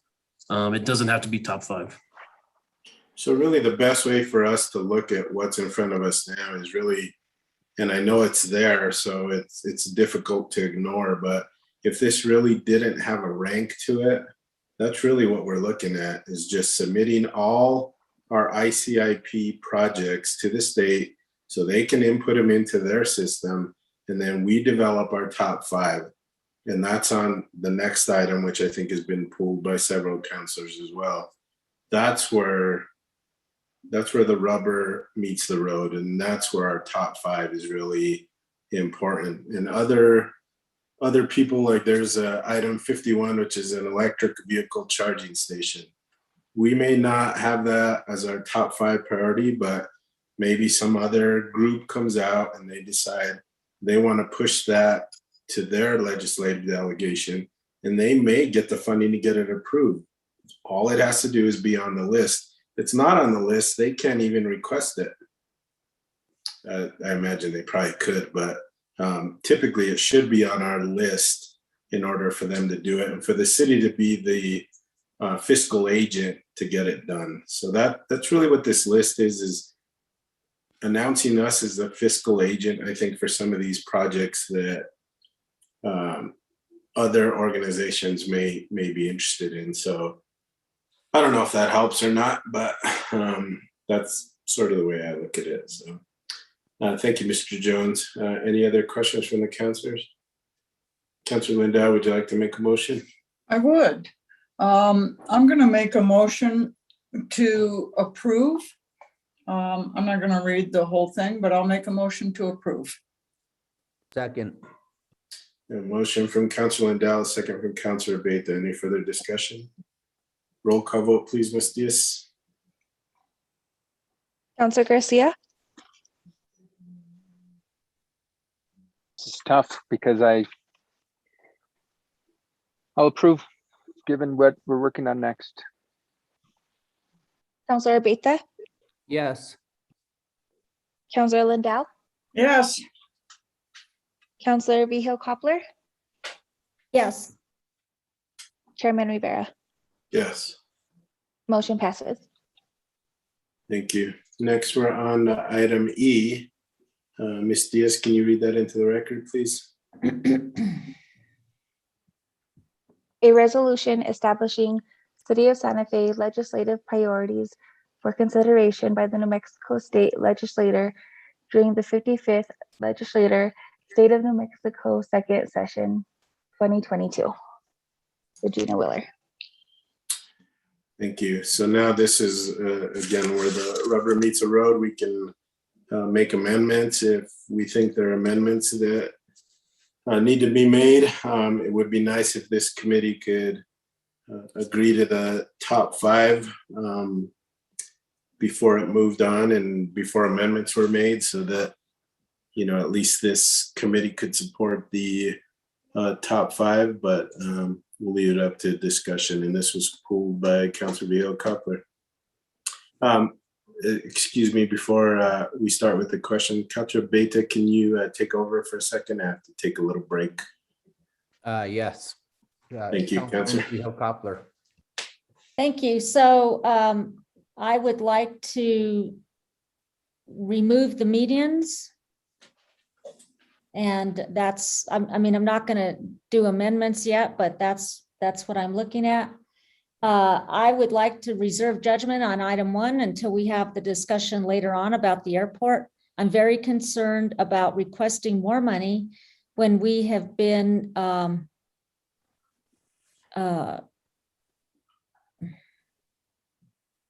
told that we haven't spent the other money. We haven't, I guess I would reserve for later, but I haven't driven out there, so I don't even know if the parking lot's done. But I know we've had several questions about the parking lots and have always seemed to me that we were making progress, but I don't know. So, and sorry, Councilor Beta, but I would move Swan Park a little bit lower as well. And I would leave Midtown. And I would move Harrison Road lighting and sidewalks up. And I would move the fire station up. And now I'm going to have to go back to that sheet we just got off of. Sorry. To make sure I didn't. Oh, the Arroyo, the Chamiso crossing. I would move that up. Councilwoman Vihil Coppler, can you give us your top 5? Okay. I think we got them, but we might be missing. Let's give it. Yeah, give us your top 5. Okay, I'm going to do Midtown, Fire Station, Arroyo, Harrison Road, and Arroyo the Chamiso crossing. Is that 5? 4, I think. Oh, really? Okay. Yeah, I got Midtown, Fire Station, Harrison Road, Arroyo Chamiso Crossing, and I'm missing one. Okay. Okay, forgive me, I'm just sorry. Where's my card, Squid Game?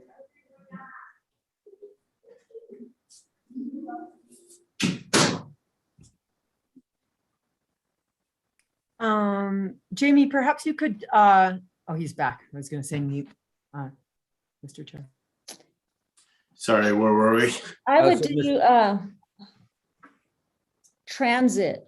That's vehicle replacement, right? I think that would have to, I think that's important to have up-to-date safe buses. So, Mr. Chairman, we, Councilman Vihel Coppler, she talked about the top 5 and things she would remove and then and potentially replace. So I had just requested that she give us her top 5. And the top 5 is Midtown 1, then Fire Station 2, Harrison Road 3, Arroyo Chamiso Crossing 4, and the transit vehicles as 5. Okay. And so Thank you, Councilor Beta. So the other, Councilor Lindell, you pull this as well. Do you want to give us your top 5? And we'll start off with what? Sure, Chair. And I would just ask Councilor Vihel Coppler to be thinking about a substitute for your Harrison Road, because Councilor Villarreal and I have agreed that that's our district number 1. It's a pretty small amount of money, and as we had said before, we usually go kind of big items on these, so we feel like hopefully we have that covered. So if you have another big money item that you would want to put in your top 5, I'm just letting you know that we feel like we've been pretty successful with getting money for that, and hopefully we'll get it finished up this year is our district priority. So just throwing that out there to you. Okay, maybe while you give your priorities, I'll look around. Yeah, you can go shopping. Yeah. For a big ticket item. My top 5 right now, Chair, would be, I'll leave the airport on there. I won't go into a lot of discussion on that. I would put West Alameda on. I would put the City Hall project on. I would leave the medians on. It's not a huge amount of money.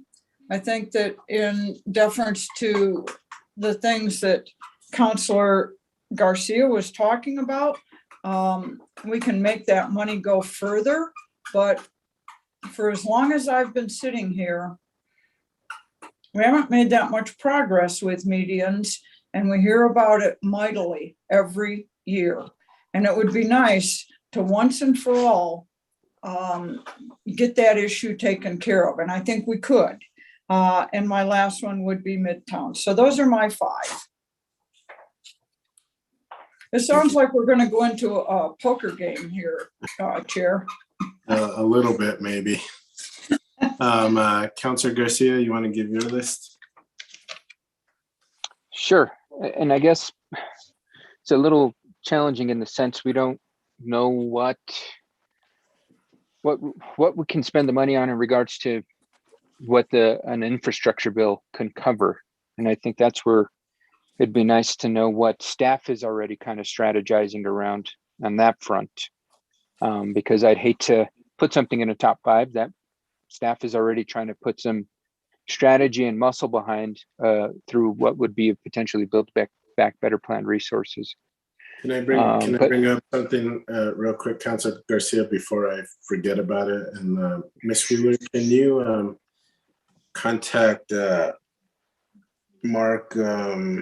Mark Duran and find out, see if he has any information on what the legislature may be looking at as far as priorities go, or the governor may be looking at as far as priorities for the upcoming year. Thank you, Mr. Chair. Yes, I'd be happy to do that. Thank you. All right, Councilor Garcia. Thank you, Mr. Mr. Chair, I could, Councilor Garcia, to answer your question about what staff is thinking about from the federal infrastructure bill, it is a really, really important question. One of the things we thought for sure we felt confident that transit would be one of the things that would be a highlight in the infrastructure bill. And so the buses, we felt like that would be a good thing to put there. It's pretty straightforward. You can spend the money quickly. We can submit quickly. We also thought the broadband for disadvantaged neighborhoods, that was very likely because they've talked a lot about digital infrastructure. We're confident there'll be road and bridge money as well. But our road money needs are extensive. So it wouldn't hurt to get some funding towards some of our road projects. But that was our thoughts at this point, but it's relatively unclear, as you know, what they'll be allowing funding for. Okay, thank you for that clarification, because I think that helps in the sense I would have moved up some roads like the South Capitol area. I mean, if folks have driven on those roads lately, they would clearly understand the dire need for reconstruction in that particular part of town. And you know, our friends at the legislature use those roads every January, March, and February, and I think they would benefit from the reconstruction of those roads as well. But to get to the question of what would my top 5 be, you know, I think I've got concerns in regards to the airport, as my colleague as well. So I think until we really I can get a better grasp on that, I would not feel comfortable putting this on the top 5, much less number 1. I think, as I mentioned, the medians, I would like to swap out the medians for fire station number 2. And then I would like to bump up the city hall, begin to really put some thought behind this. I don't know if there might be resources in a potential Build Back Better plan to work on city hall infrastructure, but hey, we've got to start working on this. I'd hate for there to be available resources, and we're rushing to try to put something together to take advantage of those resources that might be available. But I think the 2 I definitely would move out would be the airport and the medians, and look at incorporating the South Capitol area, City Hall, and the fire station in some way or form. But that's my kind of thoughts in the matter, Mr. Chair. Is South Capitol on the list somewhere, Councilor? It is number 7. Yeah, thank you. Yep. Okay. Councilor Beta?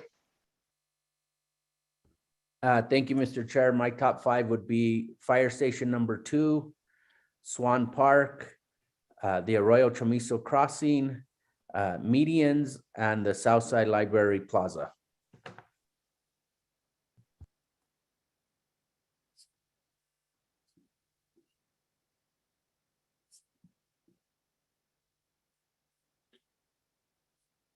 Thank you. And what's the rank number on the Southside Library Plaza?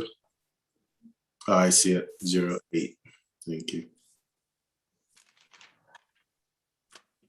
Mr. Chair? Yes. If I could, thank you so much. This is such a robust discussion, and thank you guys all so much for your feedback and thoughts on this. I did want to remind the governing body that we are currently putting together a list for our GRT bond, and it will be at least $20 million. We'll definitely be putting significant funds towards rehabilitation of many roads across the city, recommending, you know, probably 5 to 10 million of that, but there will also be significant funds for some of these others. So, you know, what it is always great to, and then of course the GO bond that we've talked about for next year or so. Just wanted to remind that this isn't the last, certainly not the last funding opportunity besides the Build Back Better plan. Thank you. With regards to the airport, Ms. Wheeler, you talked about, so I know we're gonna discuss this further coming up, but it's clearly a little bit over budget. And you're saying that if it remains on the top 5, the legislature may or can reimburse funding that maybe the city has put into it if it's there? That's that- correct, Chairman. It's similar to what we're planning to do with the Teen Center. The Teen Center was appropriated $1.8 million in the 2021 session, but we haven't received those funds yet. So in order to award the construction contract and keep that project moving, the governing body approved city funds to encumber to the contract. But the legislative 1.8 million will be used in place of the city's money when we do get that grant agreement. And so the same procedure could be used with the airport. That would only be recommended if we do award the contract, certainly. And that would, because as Councilor Vihel-Coppler has noted, that the legislature is going to be looking for significant progress on the project before allocating additional funds. All right, thank you. With that information, my top 5 would be the airport, fire station number 2, Swan Park, the medians in Midtown. So based on what everybody has said, it looks like fire station 2 Mr. seems Chair? to, yes. I'm sorry, but I thought I'd have another go round because I did go shopping. Okay, go ahead, Counselor. I have a question for Regina on the transit buses. How safe, how bad do we need replacement? And are the buses we currently are riding safe? Thank you so much for that question. It's really an excellent one. The buses are safe. The challenge that we face is we bought 7 buses at once with a loan. And so we don't want to be faced with the cost of 7 buses to replace them all at once to keep them safe. And so we put it in the operating budget for a couple of years. And obviously with COVID constraints, those were not funded. And so we're just trying to get incremental replacement to start biting away at that 7 that need to be replaced by 2 years from now. So, with that rationale, I wonder, again, I compared medians to parks and children. Then I'm going to compare transit buses with public safety of our ridership. Are you telling me that those buses are safe? Yes, absolutely. You have maintenance orders on them and for a fact that they're not going to just break down or cause a traffic problem? Yes, absolutely.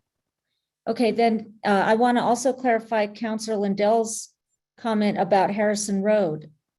When will that be done? And where are the funds for that? Thank you so much for that question. It's worth a little bit of a conversation about Harrison Road. So what happened was, because the legislature provided us funding twice in a row on that project, and they've provided a lot of the funding that you see there, but the governing body also allocated some of the GRT bond reallocation. Because we use legislative money, the project had to comply with NMDOT standards for design, for review, and that actually doubled the cost of the project. And so that is another thing that staff thought really deeply about when we submitted our capital request to the legislature, was what are projects that we should probably just do ourselves because we can control the cost, because we don't have quite as stringent requirements as DOT does, mostly from a testing and a reporting perspective and a design review perspective. And so Harrison Road is in design. That is fully funded. We've been having public engagement meetings about it, and we'll be finished with design in months and ready for construction when we have the funds. So when do you expect completion?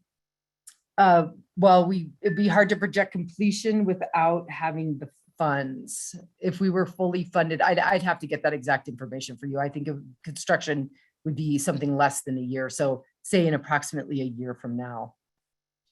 Because, I think even though it is in Councilor Lindell's district, I think it's all of our issue. Because we've had enormous issues there, big issues. And I think that neighborhood deserves attention. And I would say that we shouldn't always look for big ticket items, because sometimes the legislature is looking for pockets where they can, our contingent legislators are looking for pockets of not big ticket items, but items which will make a big difference and which will fit nicely with the amount of money they may have left over. So I think sometimes if we have too many big ticket items, it's like, oh my God, what are they thinking? Get real. So I think that I think our request should be big and small, because we're not going to get all these 5 items. There's no way. And so I think we should have pockets of smaller items. And I really believe in Harrison Road. And a year is too long. And Councilor Villal-Coppler, I think that's what the district priorities are for, to give those small pockets of money that legislators may want to fund with their own allocations, and Councilor Lindell said it, her and Councilwoman Villarreal have been very successful in getting funding for Harrison Road based on those small pocket individual district requests. Yes, Chairman, and if I could add, last year, the legislature awarded $300,000 to each of the district priorities. So that's a sort of a way to measure what they might award. Well, then let me ask you a clarification on these medians. Are these going to be south side medians? Or are they going to be east side medians? Thank you for that question. The plan is to do the designs and a pilot, and then do 2 medians in each district right off the bat. And where will our parks priorities come? Mr. Chair, Councilor Villal-Coppler, if I understand your question, we did receive $1 million towards our parks from the legislature in the last session. We haven't gotten the money yet, but when they sell the bonds and get the agreement to us, we'll have that. We also have impact fees that we've been using significantly. So they were used, actually, and here's Director Melissa McDonald, and maybe she could talk a little bit more about that. Thank you, Chairman, Councilor Villal-Coppler. Yes, we are planning on funding or coming to you to fund the reconstruction of several of the courts. So we have the Herb Martinez, the Laragoite, and the Atalaya courts, which we are recommending be completely replaced. And that money is coming from we're recommending the legislative monies, and we are also looking at impact fees. Did I hear you say Atalaya courts? That's correct. Did you say Herb Martinez courts? That was the first one I said. Okay, good. Thank you. I'm still looking around. Now, as long as you're here, I thought I saw something here, and I could be wrong, about replacing irrigation systems at the MRC. Is that here somewhere? Chairman, Councilor Villal-Coppler, yes, that's correct. We have listed that in the ICIP list, and that has been in the list in the past. We've been also working with Water Conservation to follow up on a study that they did in terms of improving irrigation at the golf course as well. If I could add to that, Mr. Chair, we actually have a project that's about to begin, which will do irrigation improvements at Soccer Valley that's funded already. Melissa, do you know if that will get us some of the way to the irrigation improvements that you're seeking for MRC?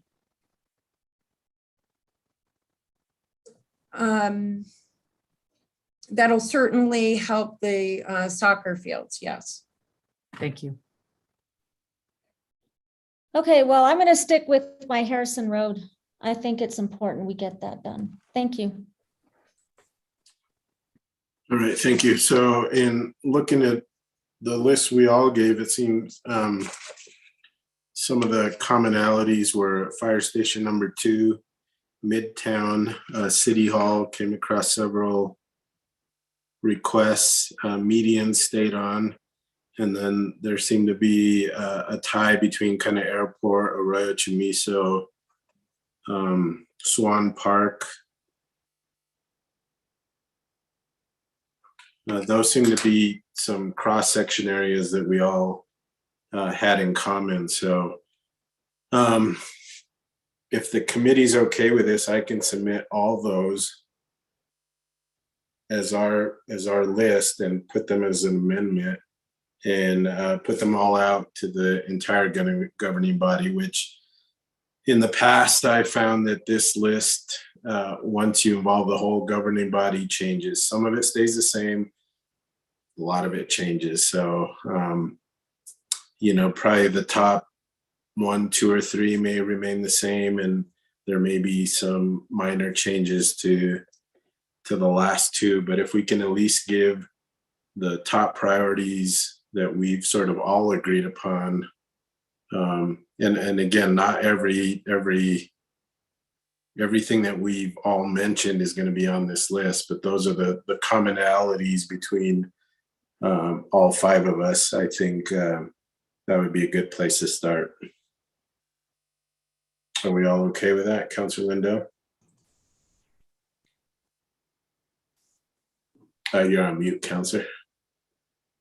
In the spirit of cooperation, I would amend my list to eliminate West Alameda in as much as no one else had it on their list.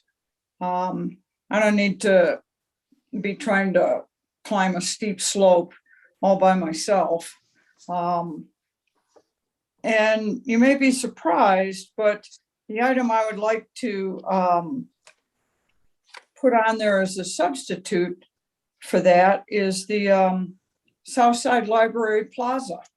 And having conversations today with Director Wheeler about different projects, she told me what a good project that would be and explained what it might be and how the city might really benefit from that project. So as I said, in the spirit of cooperation, I was the only one that had West Alameda on, and I'll go ahead and take that one off and put on the Southside Library Plaza. Thank you for letting me do that, Chair. Sure. And I'll add that to the list of considerations for the governing body if we're all okay with it, and then we can, again, once the other councilors and the mayor weigh in on this, the list may change, but we can all have that discussion at the governing body. Are we all okay with that list? Mr. Chair. Councilor Vihel-Coppler. So in the spirit of cooperation, since nobody, not even Councilor Lindell, put Harrison Road, then I'm going to I'm going to exchange that for the City Hall complex or whatever you call it. Yeah, I think that was on the list that we sort of all agreed upon. So, but remember when you're thinking about the legislature and things that they're going to prioritize, they want to something like the airport where they could have an impact on the entire community. In my 10 years here, those are things that they funded. When you're looking at small things, not small things, but things like City Hall, which only impact really city government and the employees that go there and governing body members and the mayor, they're less inclined to do that because it doesn't affect the majority of the population. So just keep that in mind as we go forward. I'm not saying I'm not for it, clearly I would love to have a brand new city hall. A couple years ago, I pushed for changes to our own chambers, which would have made the whole dais a little bit longer, would have made a row down the middle, which would have been handicap accessible, a lot better for people like Dave McQuarrie, which was always coming to our meetings, to be able to access the podium and to switch out all the lighting to LED lighting. And it was at a cost of I think $60,000, and it never went anywhere. So, just keep that in mind and look at those. If you put yourself in the seat of a legislator, what things may be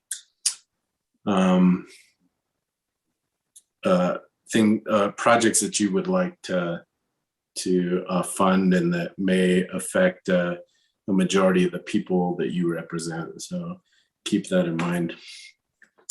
So with that, if everyone's okay with, so I have 8 items on the list, and I'll submit those all as an amendment for discussion. And again, the governing body as a whole may change that list, but we'll have that discussion. But at least us as a group have come up with at least 8 items. We can start with the discussion. Mr. Chair, Councilor Copper. did you prioritize those, or what 8 are we talking about? I already forgot.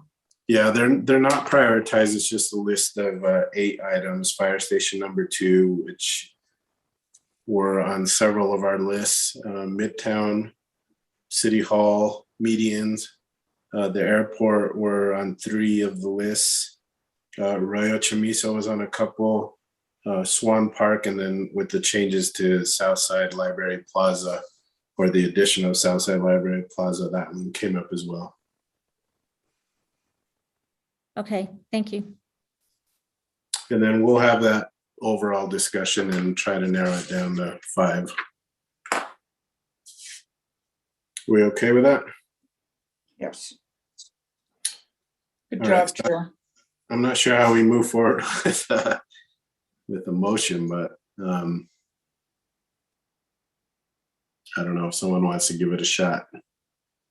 Mr. Chair, if it went through Finance Committee and got approved, we don't necessarily need to take any action on this. Just let it be heard with your amendment tomorrow during the governing body meeting. Or the 27th, actually, that's when it's going to be on the governing body schedule, October 27th. Oh, that's right. Okay, so we still have a little bit of time. So this will still go through Finance. and quality of life, it appears. No. I'm sorry. I think it passed on consent, maybe on quality of life, from what I recall. Maybe Director Wheeler can give clarification. 10:06. Mr. Chair? Councilor Vihel Coppler. I move we forward our 8 priorities to the Finance Committee for discussion and go from there.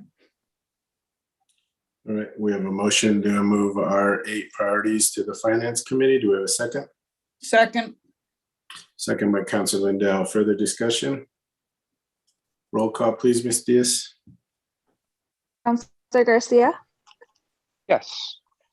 Councilor Abeta, Yes. Councilor Lindell, Yes. Councilor Vihil Coppler, Yes, and Chairman Rivera. Yes, and I'll get with Jesse and put it in the form of an amendment, so it's all clear and we all remember it. Motion passes. Thank you. Thank you. Next, we're on to item J. Ms. Diaz, can you read that into the record, please? Request for approval of an amendment for an agreement between the City of Santa Fe and Davenport Construction Management LLC to repair and reconstruct the Bicentennial Pool $1,948,419.42, including NMGRT. San Bernat. Thank you, Councilor Viejo Coppler. You pull this. Thank you, Mr. Chair. Before I get into my question, I've been noticing these vote summaries in our attachments. That's kind of different, and I'm wondering why these are here. And because then we also have the chart of the votes and whether it was taken off consent or whether it was discussed. So what's the purpose of these little vote summaries? And they've been on several of our agenda items. Where'd these come from? Mr. Chair, Councilor Vihil Coppler, I have seen these from time to time as well. My understanding, and I could be mistaken, but I believe the admin manager in, for example, for this item, the admin manager in the finance department would have filled out that form and passed it along with the packet. I know in the past, I have once or twice been asked by the city clerk for those vote logs before she would record a contract for me, but nobody's formally ever explained the process to me. Well, I just have to say, I find these kind of weird. I don't think they're that helpful because they don't tell you if it was taken off consent and discussed separately or not. But, you know, it's just one more thing to pull up and look at because I don't really know, but they have been on other contracts. So the question I have is, where is the money coming from for fixing the Bicentennial pool? Mr. Chair, Councilor Vihil Coppler, the money is being barred in from what's being referred to as excess or GRT in excess of estimates at the beginning of the fiscal year. Now, I know that, you know, we've made a practice of only having FIRs on resolutions, but I don't think that's, I mean, I think that's necessary, but it would be a lot more explanatory if we didn't have to pull things off to start asking these kinds of questions. So, you know, why do we have excess? What didn't we spend and why? Mr. Chair, Councilor Vihil Coppler, thank you for the question. The proposed revenue to fund the Bicentennial pool renovations, it was earned in the prior fiscal year in FY21. We did have a GRT estimate, and the revenues that were actually received in fiscal year 21 came out higher than what we had originally estimated when the budget was passed, the original budget. So if you recall from the monthly GRT reports that staff provides to the council, starting, I think, around February, we started to notice an uptick in the gross receipts tax revenue that was received because of the economic recovery. Initially, when we were budgeting fiscal year 21, we did take a conservative approach, which the revenue was down for the first 7 months of the fiscal year. The gross receipts tax revenue was down year over year. So from July to January of 2021, July of 2020 to January of 2021, gross receipts tax revenue did decline year over year. And so that conservative estimate really did carry us through the first 7 months. When we noticed an increase in the economy and all of the economic indicators starting in February, that's when we were able to start making budget adjustments to plan to bring back services. If you recall, there was an adjustment that council, we brought to council and council voted on for increases in GRT to support the Affordable Housing Trust Fund. So very similar to that, we have been able to prioritize repair work on and the renovations to Bicentennial pool to be able to have that ready for next summer. Okay, so I'm trying to follow all this, and yet this latest audit said we were you can glean from that we were 10.8 over budget. So it's kind of hard to reconcile that we had. Mr. Chair, Counselor, to clarify that, that is not an accurate read of the financial statements. The city was not over budget in fiscal year 20. Okay, so, well, anyway, the other question I have is about your last statement here, procurement method on the memo.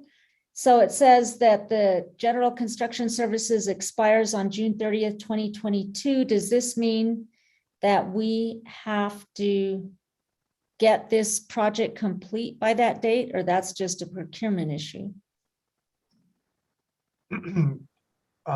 Mr. Chair, Councilor Vihil Coppler, we will, I think irregardless, we will have the project complete by that date. We'll finish in the early spring. Okay.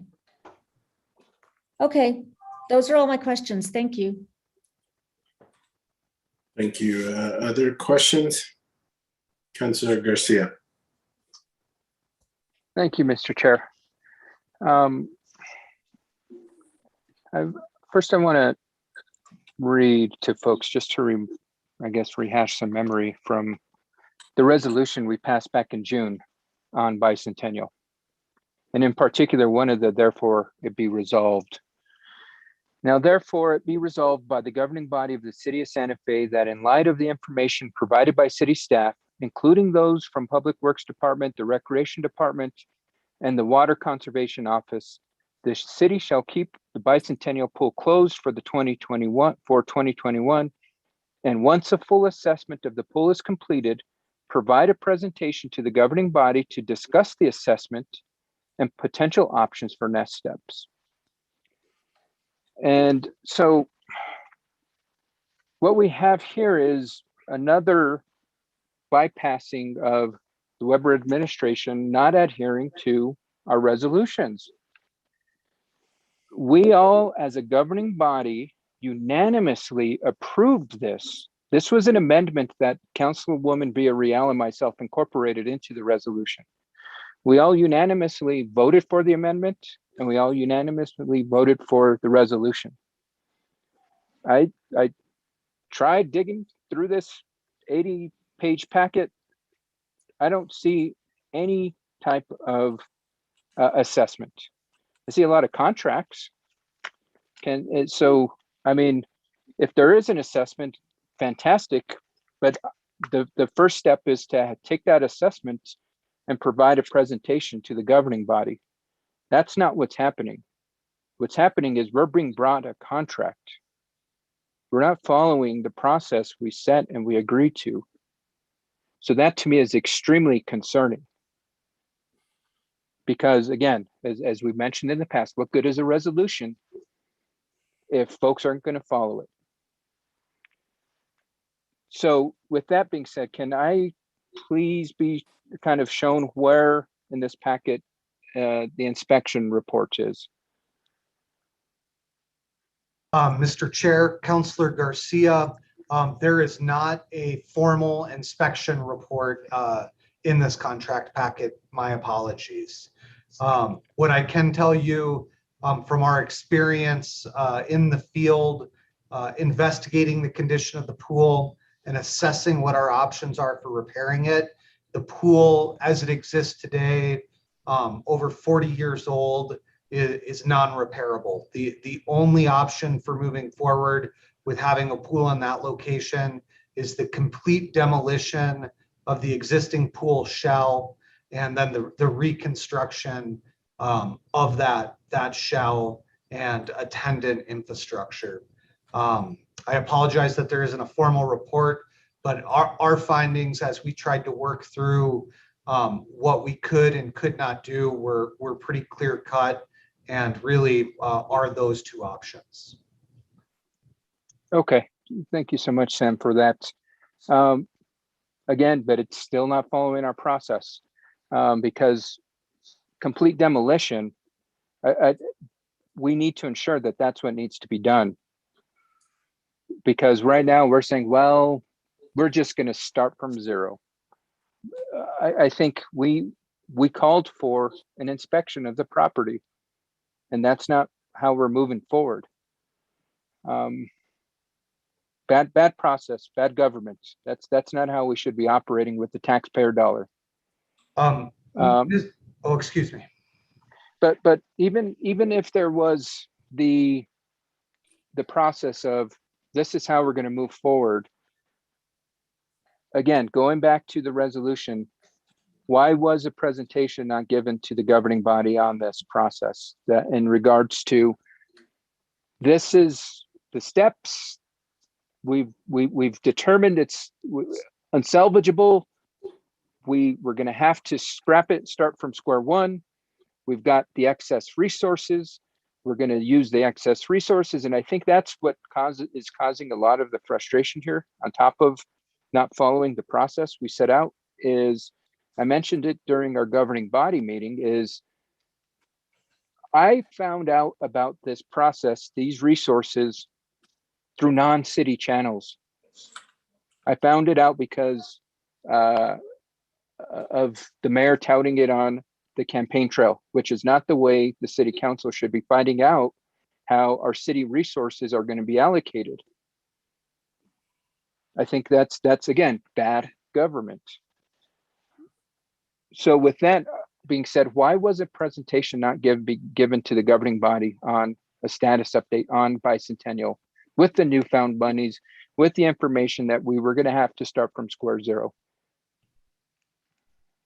Mr. Chair, if I might, thank you, Councilor Garcia, for the question. I certainly understand your frustration and distinctly remember that there was some conversation about the interest in considering a brand new aquatic facility. Do you rebuild this one? Do you not?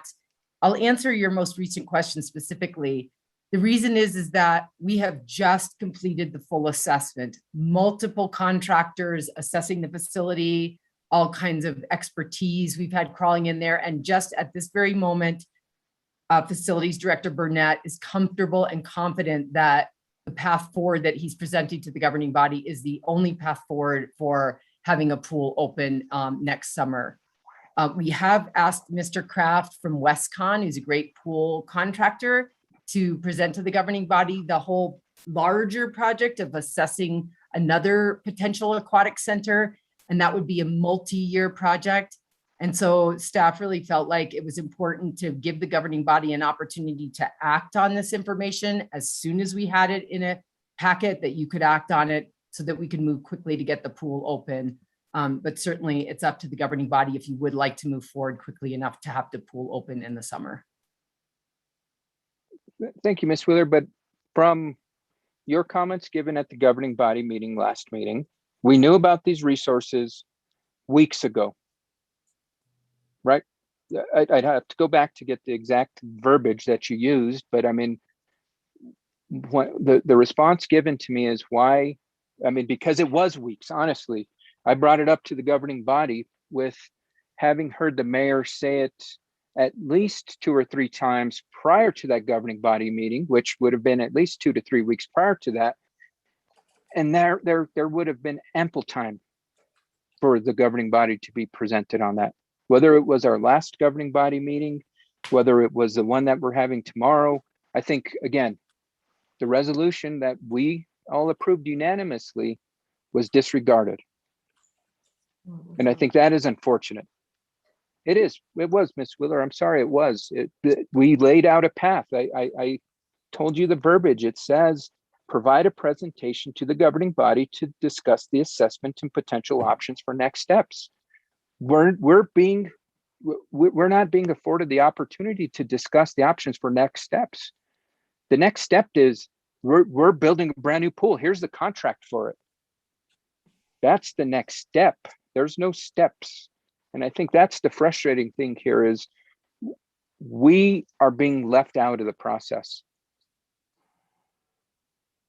And that's not the way it should work. I think as a governing body, we should all be working in this together. And I think that when the work that we as a governing body put forth and we all agree and it gets disregarded is unfortunate. And I think that's, again, bad government. That's not how we should be operating as a city. I think, I'm excited. I'm psyched that we're going to be looking in and addressing the challenges with Bicentennial Pool. But I think some of the challenges we brought up during our discussions this summer were not only the pool itself, but there was discussions of potential sinkholes underneath the pool. And that's where an assessment would come into play to really understand the scope of the situation. And without the assessment, we're just saying, well, this needs to be done. To me, in that sense, it's like your car is making a funny noise, but let's go put some oil in it. That's what we're going to need to do when we're not properly diagnosing the challenge. And I think that's what the assessment is there for. It's to properly diagnose the situation and for the city to invest its resources accordingly. And so to hear that there is no assessment behind this decision, what happens if we invest this money and then there's an additional challenge 2 years after the fact? Is the contractor guaranteeing their work for 10, 15, 20 years?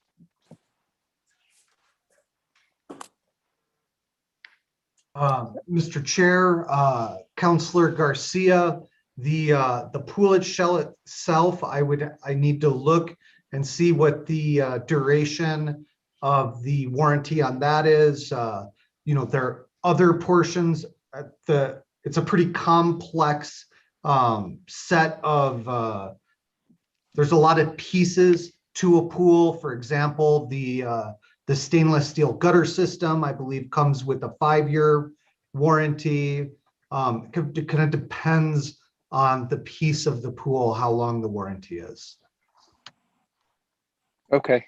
I guess I'll dig through the contract, and if not, Sam, if we can by tomorrow night's meeting have a little bit more of that information fleshed out, because I by no means want to spend this type of resource without doing it correctly.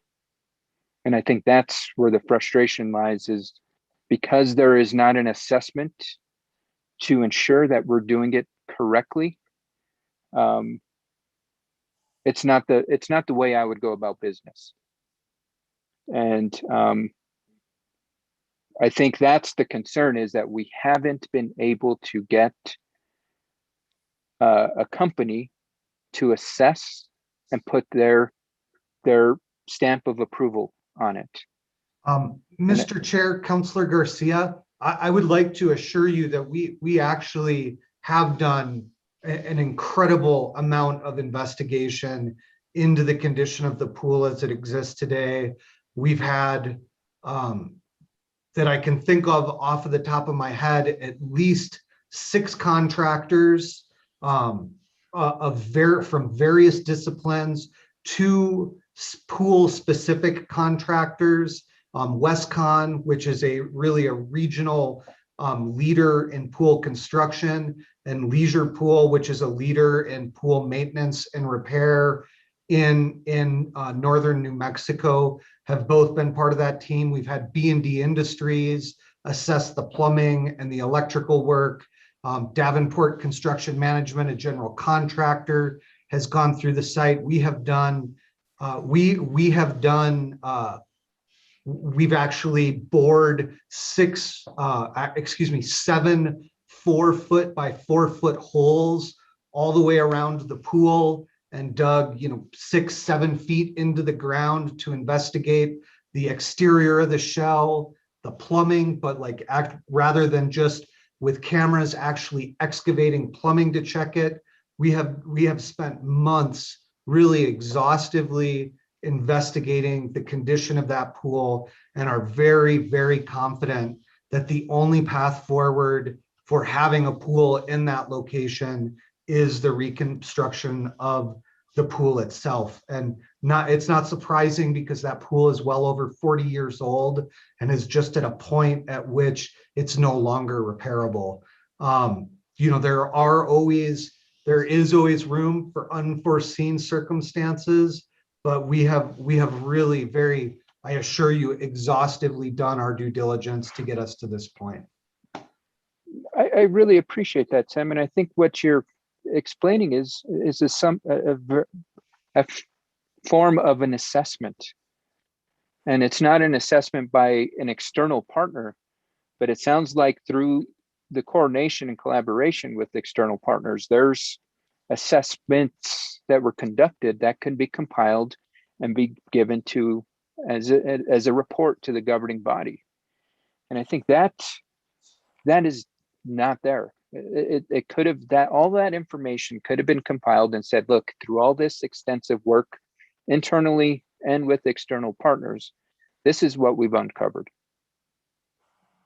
And I think that's the information that I'm at least seeking to help me make this decision much more palatable. Because again, when we had to shut down this pool last summer, it was heartbreaking. But to ensure that we're opening it, I want to make sure we're doing it in the most diligent and manner that we're ensuring that we're utilizing the taxpayer dollars to the best ability we can. And we're not just doing it to say, oh, well, I'm reopening Bicentennial Pool. And so with that being said, is it possible, Sam, for you to be able to compile all that information to provide a presentation tomorrow night?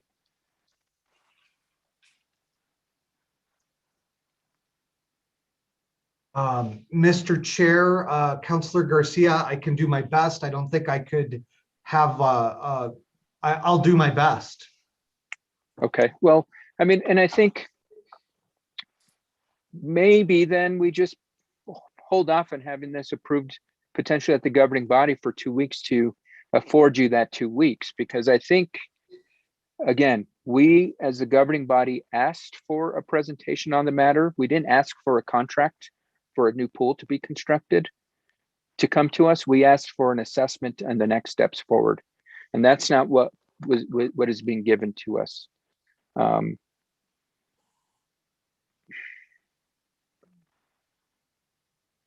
With that, Mr. Chair, I am going to make a motion to postpone the hearing of this at the governing body to the last part of October, to have a presentation be given to the governing body per our resolution that we all passed unanimously. Sorry, what was that motion again, to postpone? Postpone the hearing, because I'm looking at the packet. It looks like it passed finance from what I'm looking at the packet, right? It was heard on the finance on the 4th, I think. I gotta open that up again.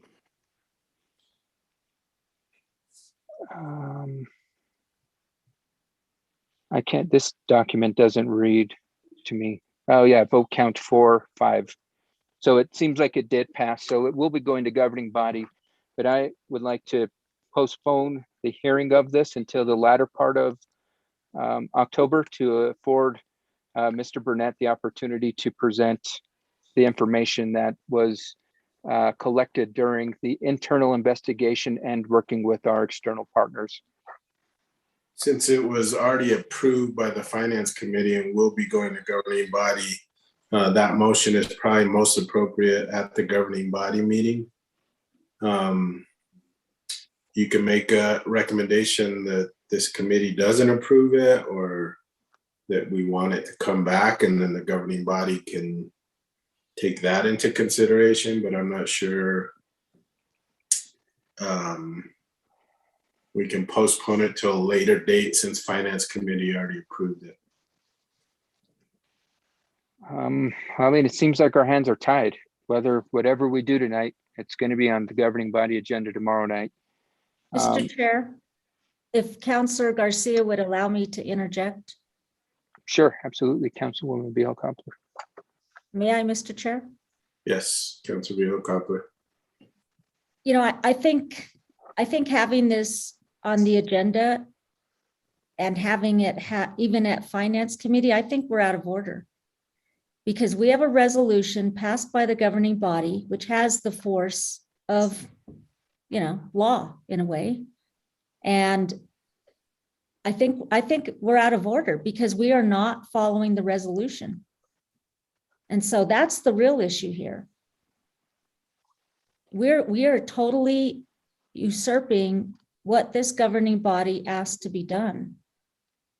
And much as it is an important topic, I don't see how we have the authority in this committee, nor did finance, to overrule a governing body resolution.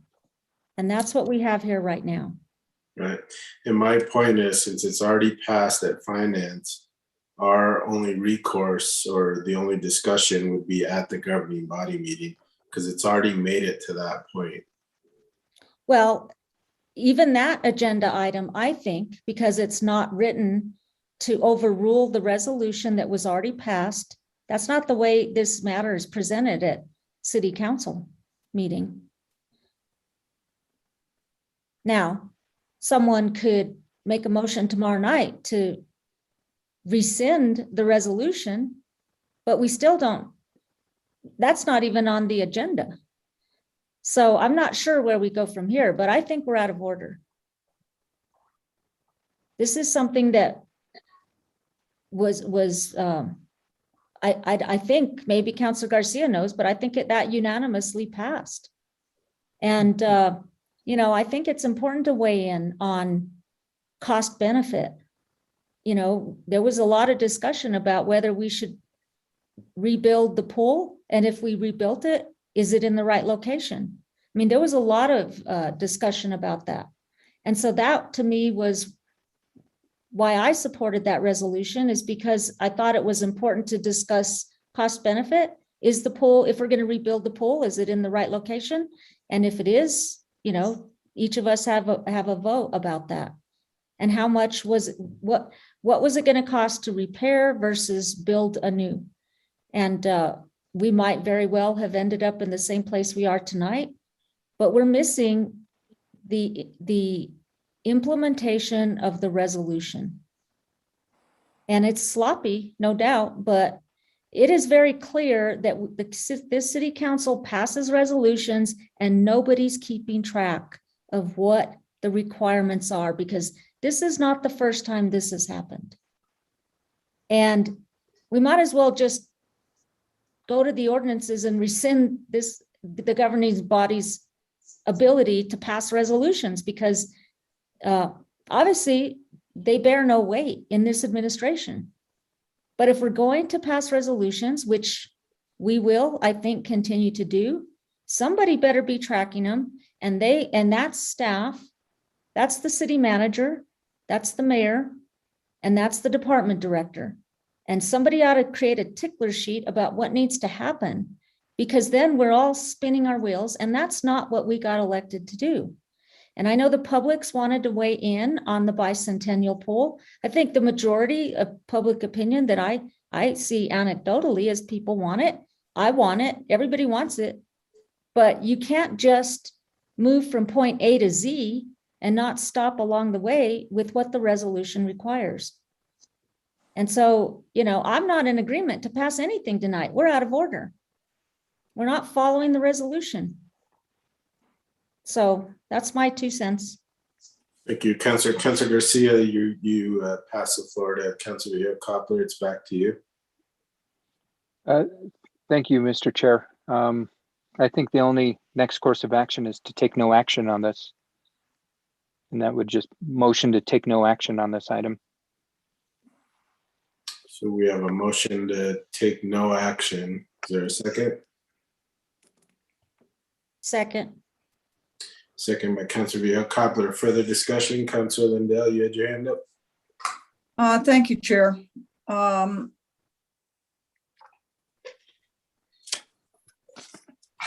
think that staff, in as much as, of course, this pool is in District 1, and I've dealt with this for a very, very long time with a very large number of people. It is our only outdoor pool, and this contract is for a mammoth amount of work to be completed so that this pool can be open next May. We previously did, in the recent past, a whole new pump room. We've done a lot of work on this property. I think that this vote tomorrow night will say that whether the council does feel that this is the right location and that it's an acceptable project to the council. I do know, because I've been over there a fair number of times, paid a lot of attention to this, that there was, when the whole project even came to us, there was the assessment that this pool really was not repairable the way that we thought it was.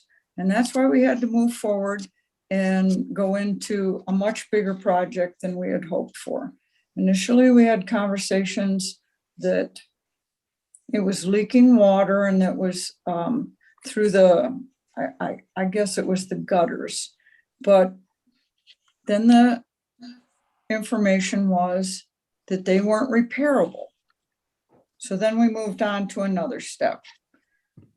And all of this doesn't matter. We're going to take a vote, and that vote will say whether this council thinks that this is the right location and it's the right repair to proceed on.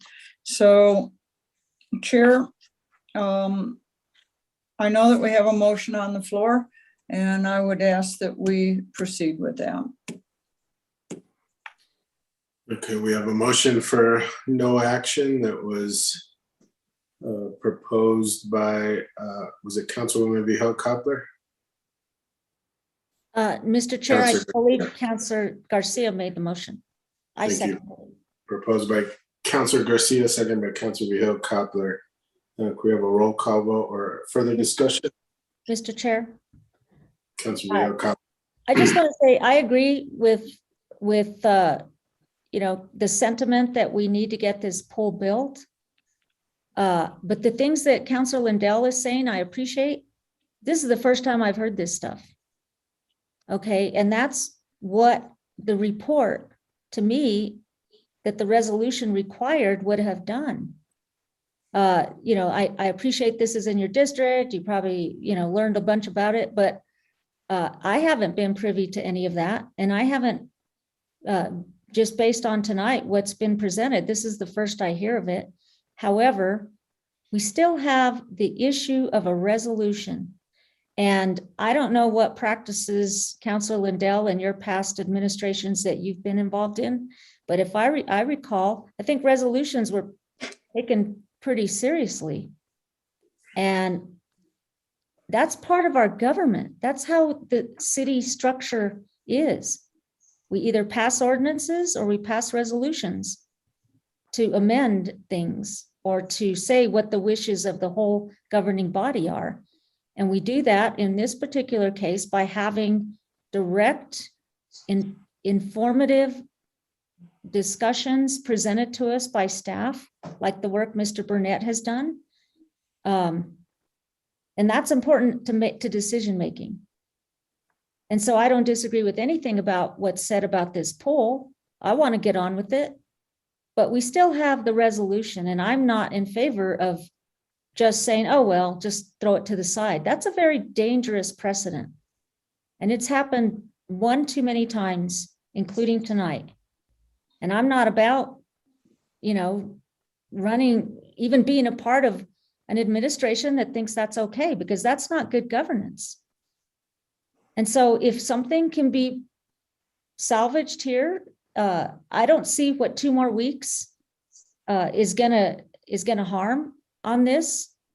Contracts have been amended. We've done that before, but I think it's important for the public to be informed as well. And how many people are on this? We can't even tell yet, but I think it's important for the whole discussion to be presented at City Council as the resolution intended, and that we ask the questions that all of us should ask, and that we move forward as quickly as we can. But I don't think we should just ditch the resolution because we don't like it, or some of us don't like it. That's what we passed before. And again, I don't think this governing body has jurisdiction to do that. I mean, this committee has jurisdiction to do that. If somebody wants to do that tomorrow, so be it. But I don't think this committee is the place to just say, forget the resolution. And that's my discussion on the motion. Thank you. Thank you. We have a motion and a second. Could we have a roll call vote, please, Ms. Diaz? This is to take no action on this. Counselor Garcia, Yes. Counselor Abeyta, Yes. Counselor Lindell, No,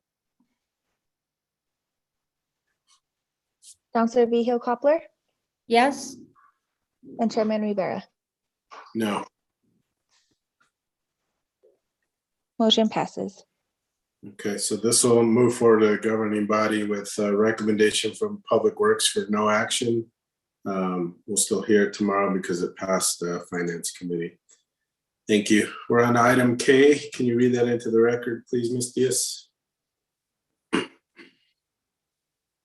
Request for approval of a budget amendment resolution in the amount of $262,464 to carry forward the balance of the Safe Routes to School SRTS grant funds encumbered for the PSA with Santa Fe Conservation Trust.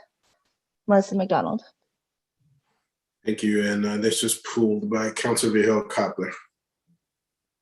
thank you, Mr. Chair.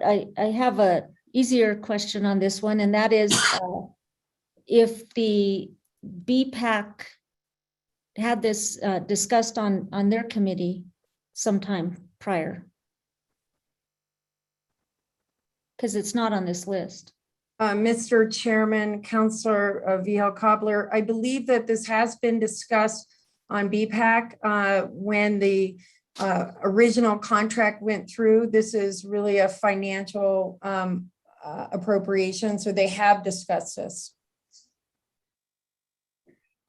Mr. Chair and Councilor Vihil Coppler, I believe the memo also talks about BPAC's involvement in the project.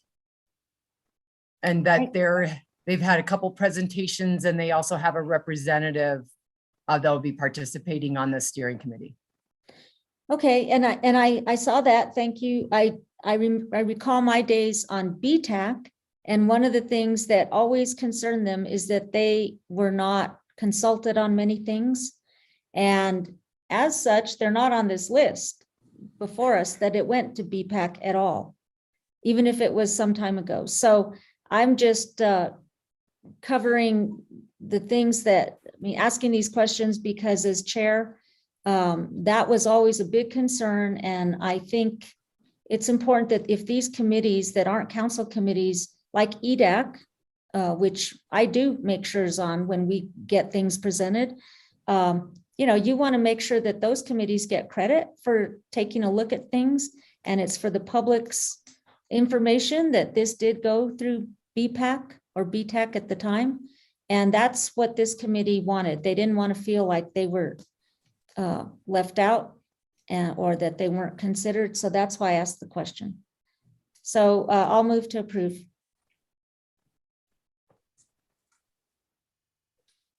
We have a motion for approval. And discussion.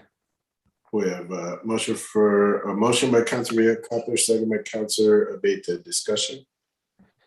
Thank you, Mr. Chairman. Yeah, I just wanted to state that I participated in the Safe Routes to School walk last week.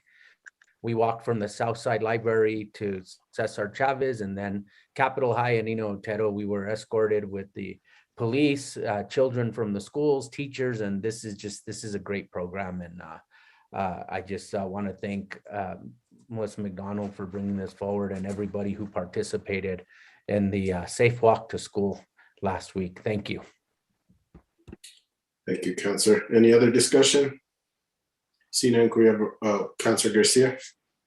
Thank you, Mr. Chair. Just given that I am the BPAC chair, I'm trying to rack my mind to remember when we did hear this, and I'll go through to answer Councilwoman Vihil Coppler's question. I'll go through the last couple of agendas that we had, and to give you confirmation whether this went in front of the committee or not. I honestly don't recall one way or the other. I'd have to go back to the agendas to confirm or deny that. If it was recently, and when I mean recently, within the I'll say within the past year or so. And that's all I got, Mr. Chair. Thank you. So the way I think the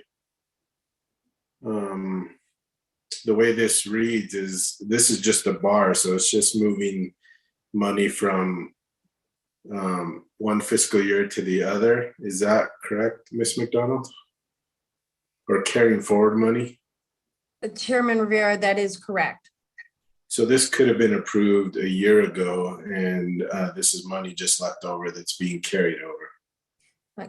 Chairman Rivera, that is correct. So this was actually an initiative started with John Munoz and the MPO probably more than a year ago. And we actually just started the program and allocated the money last year, and this is just carrying it over. Thank you.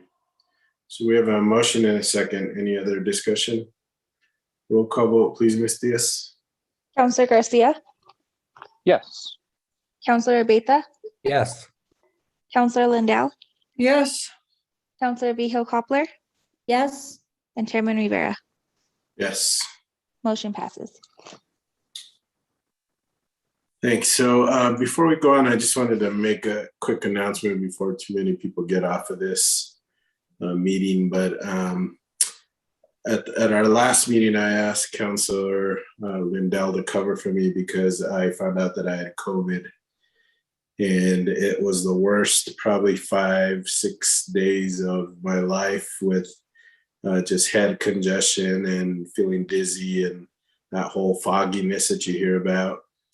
And just want to encourage anyone that might still be on to please get vaccinated. I know people that weren't vaccinated that got the variant and were in the hospital for up to 3 weeks. Some people didn't make it through being in the hospital. So it's just a call out for anyone out that's listening, and I'll probably make this announcement tomorrow at City Council again. It's very personal, but I think it's very important that please get the vaccination. It could have been so much worse for me. So just want to thank you all for being present at the last meeting. I wasn't able to make it. Thank you to Councilor Lindell, but didn't want to pass that on without really letting more people know about it, and hopefully more people are getting vaccinated than not. So just wanted to make that quick announcement. thank you, Chair. Thank you, Councilor. With that, we're on to item M, as in Mary. Can you read that into the record, please, Ms. Diaz? Request for approval of a budget adjustment resolution from cash balance to Water Division CIP and operating project balances in the amount of $1,206,395.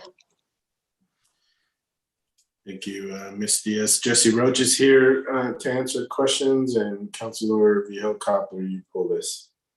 thank you, Mr. Chair. I agree with the contents of this item, but I want to use this opportunity to ask a question about whether the operations of city government has any outstanding loans, or I guess loans from the Water Enterprise Fund. Mr. Chair, if he's okay with it, I would like to defer this question to Mr. Jones, who I think has a better handle on this than I do. Very good, Mr. Jones. Yes, Mr. Chair, Councilor Vihil Coppler. Thank you for the question. I will go on the record to say that the general fund does not have any outstanding loans with the Water Division. The last loan that was taken a few years back has been paid in full. Okay, was that somewhere around 1 million? I believe the final payment was about 1.5 million, if I'm correct. The total loan, I believe, was $7 or $8 million. Okay, so everything is, there's no outstanding amounts owed? No, there's not. Okay, thank you for that. Mr. Chair, I move to approve. Second, Motion for approval by Councilor Vihil Coppler, second by Councilor Lindell. Further discussion? Roll call vote, please, Ms. Diaz. Counselor Garcia, Yes. Counselor Abeta, Yes. Counselor Lindell, Yes. Counselor Vijo Coppler, Yes, and Chairman Rivera. Yes. Motion passes. Thank you. Next, we're on to item N as in Nancy. Can you please read that into the record, please, Ms. Diaz? Request for approval of a budget adjustment resolution from cash balance for wastewater division CIP projects and operating projects in the amount of $4,350,805. Mike Dozier. Thank you. Councilwoman Vihil Coppler, you pull this one as well. thank you, Mr. Chair. I would like to ask Mr. Jones the same question I had just prior. I agree with the contents of this request, though. Mr. Chair, Councilor Vio Coppler, my response will be the same. There's no outstanding amount owed from the general fund to wastewater division. Okay, thank you for that. Mr. Chair, I move to approve. Second. Excuse me. Motion for approval by Councilor Vihil Coppler, second by Councilor Lindell. Further discussion? Roll call vote, please, Ms. Diaz. Counselor Garcia, Yes. Counselor Abeta, Yes. Counselor Lindell, Yes. Counselor Vijo Coppler, Yes, and Chairman Rivera. Yes. Motion passes. Thank you, Ms. Diaz. Next, we're on to item O. Can you please read that into the record, please, Ms. Diaz? Request for approval of agreement number 3203030 with Bradbury Stamp Construction for $19,741,000 plus $1,665,646.88 and MGRT tax for total of $21,406,646.88 for construction of the airport terminal building and parking lot expansion. Mark Baca. Thank you. Councilor Vihil Coppler, you pull this as well. thank you, Mr. Chair. I have a lot of questions about this, but I guess I'll begin with asking, because this is a major multi-million-dollar project. And I'm very concerned that this didn't go to the Finance Committee. And, you know, the purpose of Public Works, I would want to concentrate questions on the facility itself and get into diagrams and get into all that. But without that, I mean, before that, I think the questions need to be asked about financial matters and RFP matters. And I am thinking this committee is not really the committee for that. And I know that we have 2 members of the Finance Committee here, but that doesn't constitute the Finance Committee. And I would like to have this be sent back to Finance Committee, because this is a multi-million-dollar project. And I am kind of astounded that it sits here on our agenda tonight and there's no agenda item, no committee meeting in the future that this says it's going to ever go to Finance. So I am, that's where I'm headed with this, before I waste a lot of people's time with all these financial questions that I don't think should be answered here. And I don't like this kind of maneuvering. I'm not about, this committee doing this kind of discussion. So I'm going to yield the floor, but I just wanted to give this committee a heads up that that's where I'm going. I want this to be sent to the Finance Committee for a real discussion that should occur at that level. Thank you, Councilor. Councilor Lindell. I'm just wondering then if Councilor Vihil Coppler, if you want to make that motion now? Okay, I'll make the I motion. mean, I don't know. I'm just suggesting that perhaps that's the more efficient way to go about this. Well, I'd like to hear a little bit about that idea. So Okay. I'll yield. Councilor Lindell, or did you have any? No, Chair. Thank you, though. Thank you for letting me ask that. Sure. Councilor Garcia. Thank you, Mr. Chair. I too am confused and concerned why a project like this that's not that, contract worth not thousands, but not tens of thousands, but not hundreds of thousands, but not millions, but tens of millions is not going in front of the finance committee. I just don't understand that. But I agree, it needs to be in front of finance, and I would say it comes back to this body for questions after the finance committee does their fiscal review and approval of what's in front of us. I guess my question more so relies around, we've got $10 million allocated for this. We've got $10 million on our legislative priority list. My question is, have we even reached out to the delegation if they're going to even support this? I mean, I think that should be stance one, and we're all of the governing body that's here. We were all on that legislative delegation meeting this January when we got a verbal spanking on the airport. And now we're putting ourselves more out there. I just can't understand we're taking this path. I think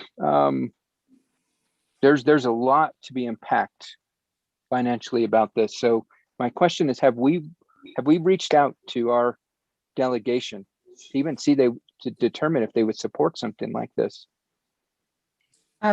Yes, Thank you. I do. Thank you, Mr. Chair, and thank you, Councilor Garcia, for the question. I thought exactly the same thing. As soon as we received the bids, I did actually reach out to the Speaker of the House, Speaker Egolf, because I know that this project, as he communicated to us at the last session, was extremely important to him, and I wanted to let him know what we were facing. And he is aware that this bid is high, and he believes that if we do make good progress and show a commitment to this project, that he believes the legislature would be interested in supporting us in the project again. Okay, so that's not a confirmation for me, though. It's very concerning. I think this is something we shouldn't be getting in front of unless we have the commitment from our delegation that they're going to fight tooth and nail to ensure that this happens. And it sounds like that hasn't happened. Another concern to me is the proposal in itself, the cost. Folks can help refresh my memory. What is it costing for us to build the teen center? Probably, how much Chairman, was it then? Chairman, Councilor Garcia, 9.5 million. Okay, so 9.5 billion for a teen center. And this is double that for a space that's probably not, what is the size of the teen center? Square face, is it bigger than 8,000 square feet? Thank you, Councilor Garcia, Chairman, for the question. Actually, this is a much bigger project than the teen center. It includes circulation roads, a new parking lot, remodeling of the original terminal, which is 10,000 square feet, an addition of 8,000 square feet. We do have Molson Corbin here who could speak to the scope comparison and pricing if you'd like to have more information from them. Okay, maybe in a moment, but not right now. Thank you for the opportunity to ask them questions. My next question is, how long was this RFP process open, given that it's a monumental endeavor for us? So given that, how long was the RFP process open, and how many people applied to it? Mr. Chair, Councilor Garcia, that was Initially, it was open for 20 days. We did give an extension once it was requested, and we had one respondent. Okay, so what is the typical time frame for a $20 million project? How long did we have the RFEI open for?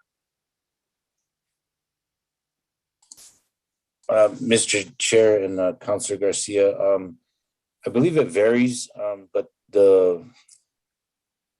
anywhere from 30 to 40 days in that area is generally the common practice, from what I understand. Okay.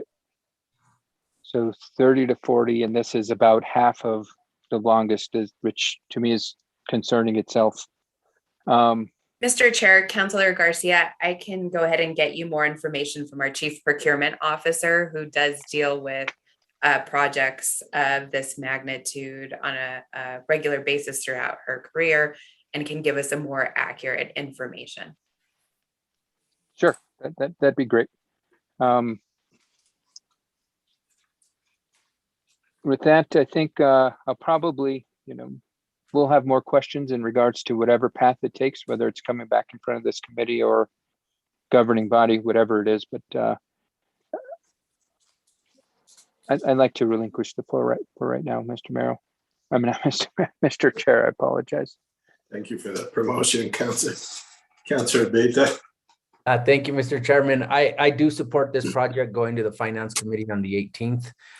Though I do want to clarify, I do believe that the state allocation has already been committed. And so a lot of the discussion will be based on, as far as I'm concerned, the other half that we're coming up with. So I will see that it's on the agenda for the 18th. And then if the committee, Public Works, wants to hear it on the 25th, and then potentially governing body on the 27th. I do think, though, we should act on it sooner rather than later, because I think we should have this under contract before our next meeting in December with the delegation, because that was the frustration last year was, we're meeting again and you haven't spent that or aren't constructing that airport. So I think there's enough time to do that. Going to the 18th isn't going to delay that at all to finance. So I would be amenable to that, Mr. Chairman. Thank you. Thank you. So I don't think anyone has really asked a question to staff. So Ms. McCoy or Ms. Wheeler, we have a large contract that came to Public Works first, didn't have a schedule for finance. There must have been a reason for that. Can we have an answer to that? Mr. Chair, Councilor, I can go ahead and take it for 7. Regina and folks from Moles and Corbin are also here joining us to provide some additional information and insight to the timeline.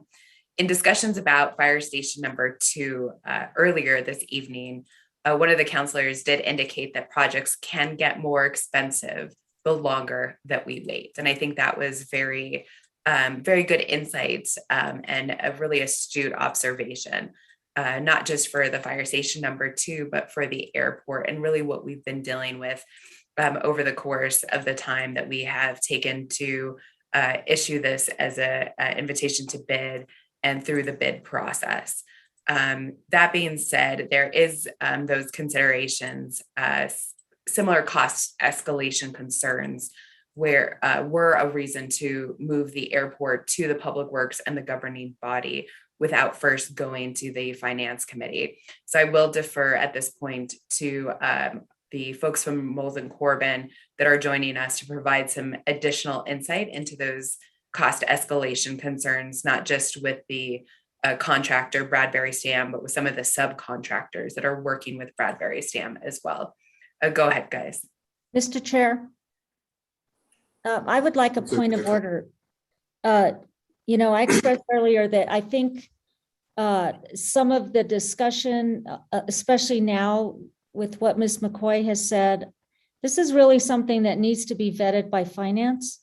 And so I would like to make my motion now. I would like to remand this to Finance Committee and then have it come back to the Public Works Department so that these specific discussions can get in front of the committees where they belong. We have a That's my motion. motion. Second. Second by Counselor Garcia. Further discussion? I would like my question answered, and if Moles and Corbin would like to answer that question, I would appreciate it. Yes, good evening. Could you repeat the question? Because I've been listening and I heard of several questions, and I do have information to impart regarding that would affect your decisions. So specifically, which question, Chairman, were you asking?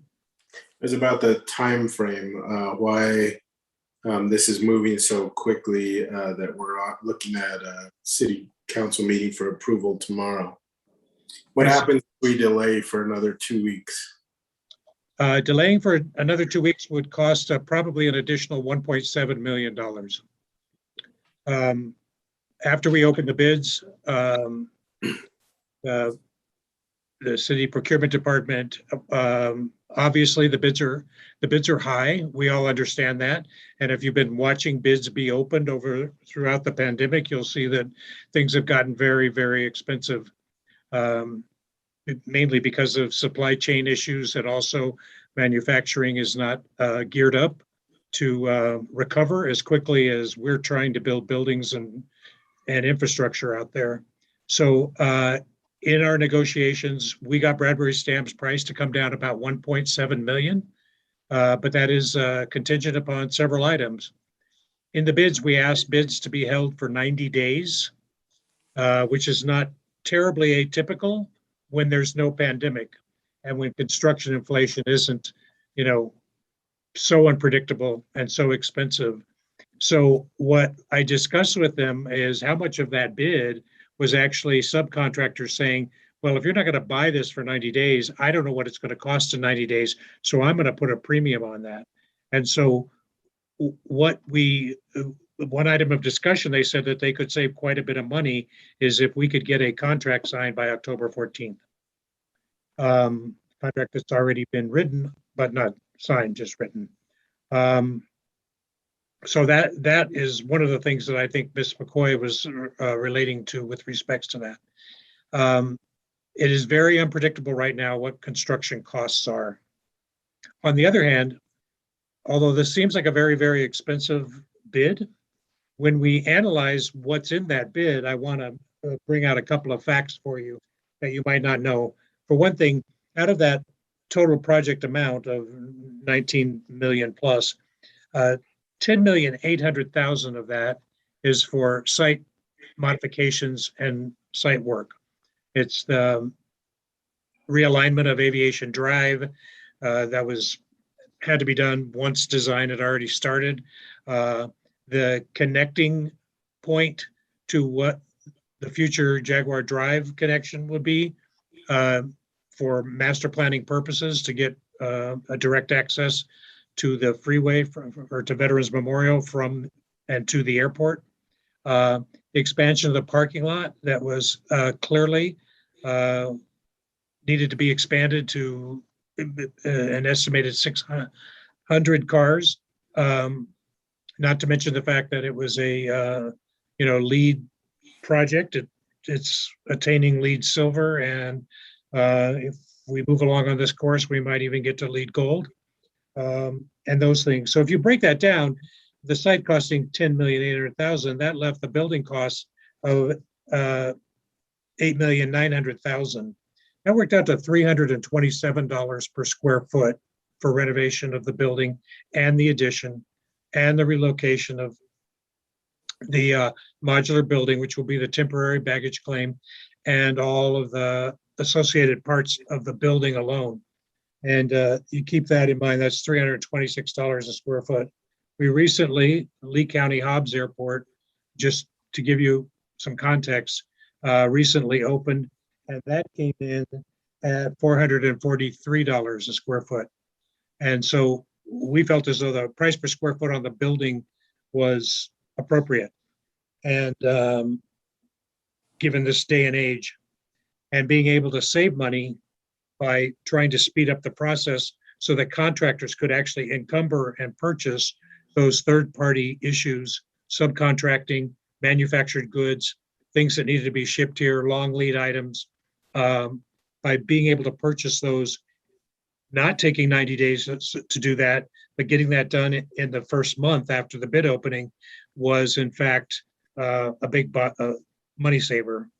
And I fear that that discount, for lack of a better word, will go away if this isn't awarded soon. The best and final offer letter that came from Bradbury Sam to the city of Santa Fe indicated that it was all based on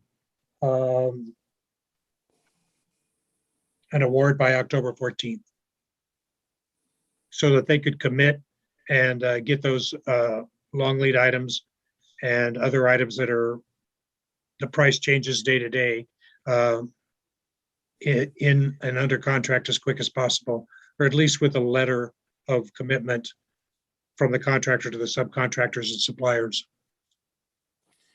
So that was a very long answer to a short question. Sorry.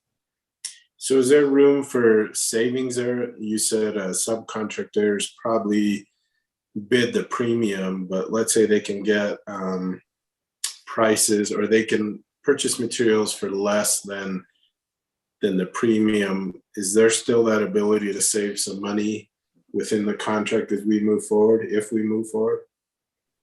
Well, first of all, we already took out 1.7 million out of the initial bid and got us to this $19,741,000 bid. So that was taken into account, that those long lead items, they wouldn't put an acceleration premium on those items if they could get commitments in the first month.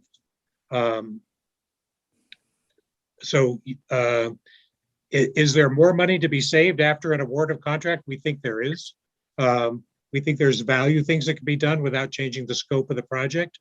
But until we get the contractor and subcontractors on board, we can't predict what that is. Ms. McCoy, based on what we discussed about the legislature, if they initially, again, just kind of the handshake said, we potentially may give you more money, and they don't follow through, do we have enough money to cover this? Mr. Chair, yes, we do.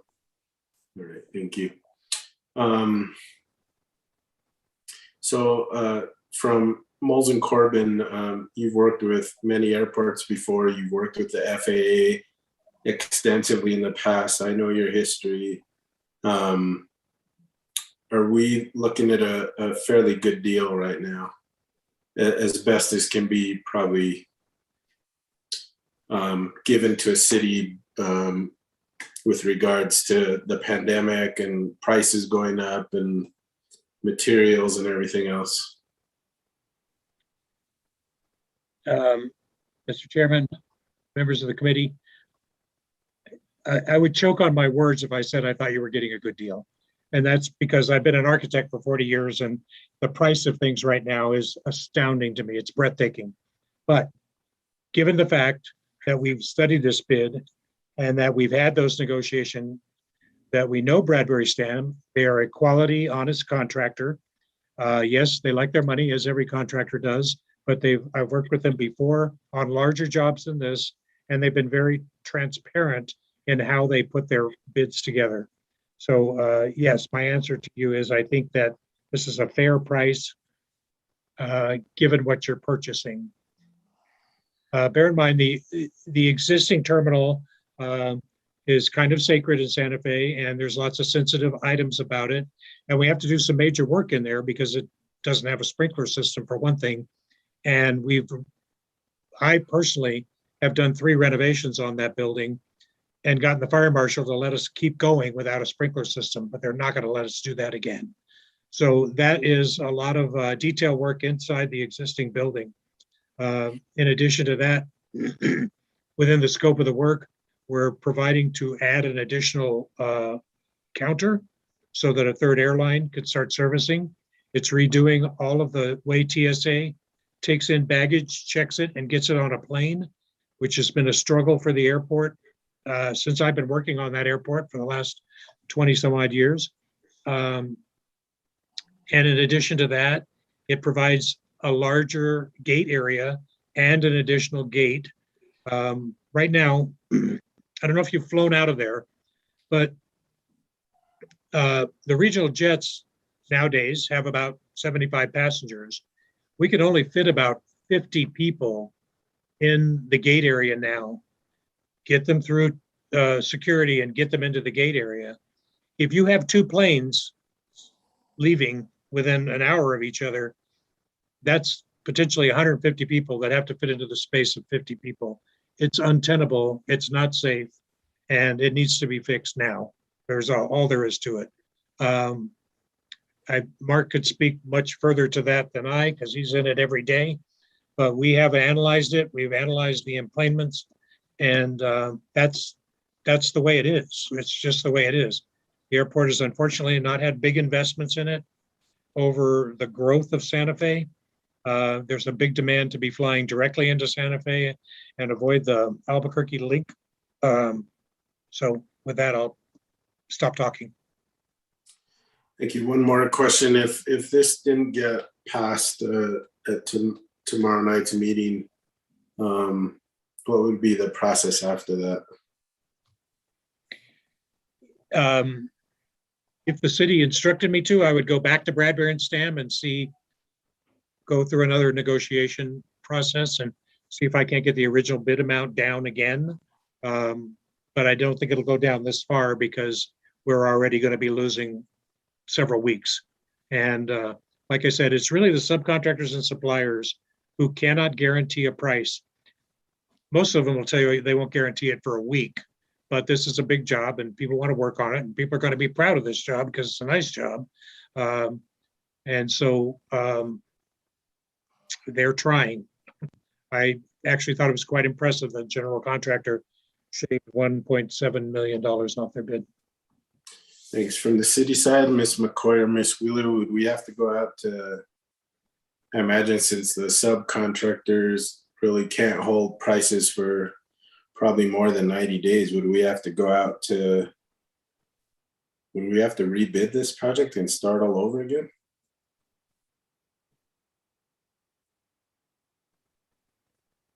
Mr. Chair, that's a really difficult decision when we're talking about $1.7 million. I'm not certain, and again, I would defer to Moles and Corbin, who's worked in this field much more extensively than I have, about the potential for decreasing the cost if we go out to rebid. John and team, do you want to address that?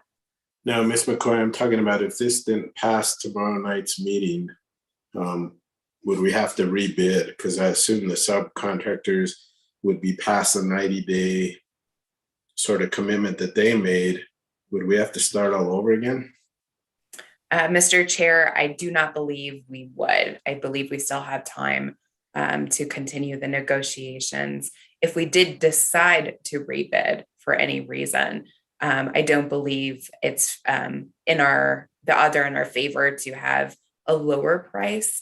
John, do you want to address that? I know we've talked about that as well. Yeah, if it doesn't get awarded, so that we can at least write a commitment letter to Bradbury Stam that they have been awarded a project by the 14th, then they have the opportunity to go back to their original price, which is $1.7 million more than the price that you're looking at. So that option is still on the table. I don't know how much more we could get it down if we had to go into renegotiations, but we would certainly put every effort into trying. Should it come to pass that you would have to rebid the project, the only way you're going to save any money is to start slashing scope.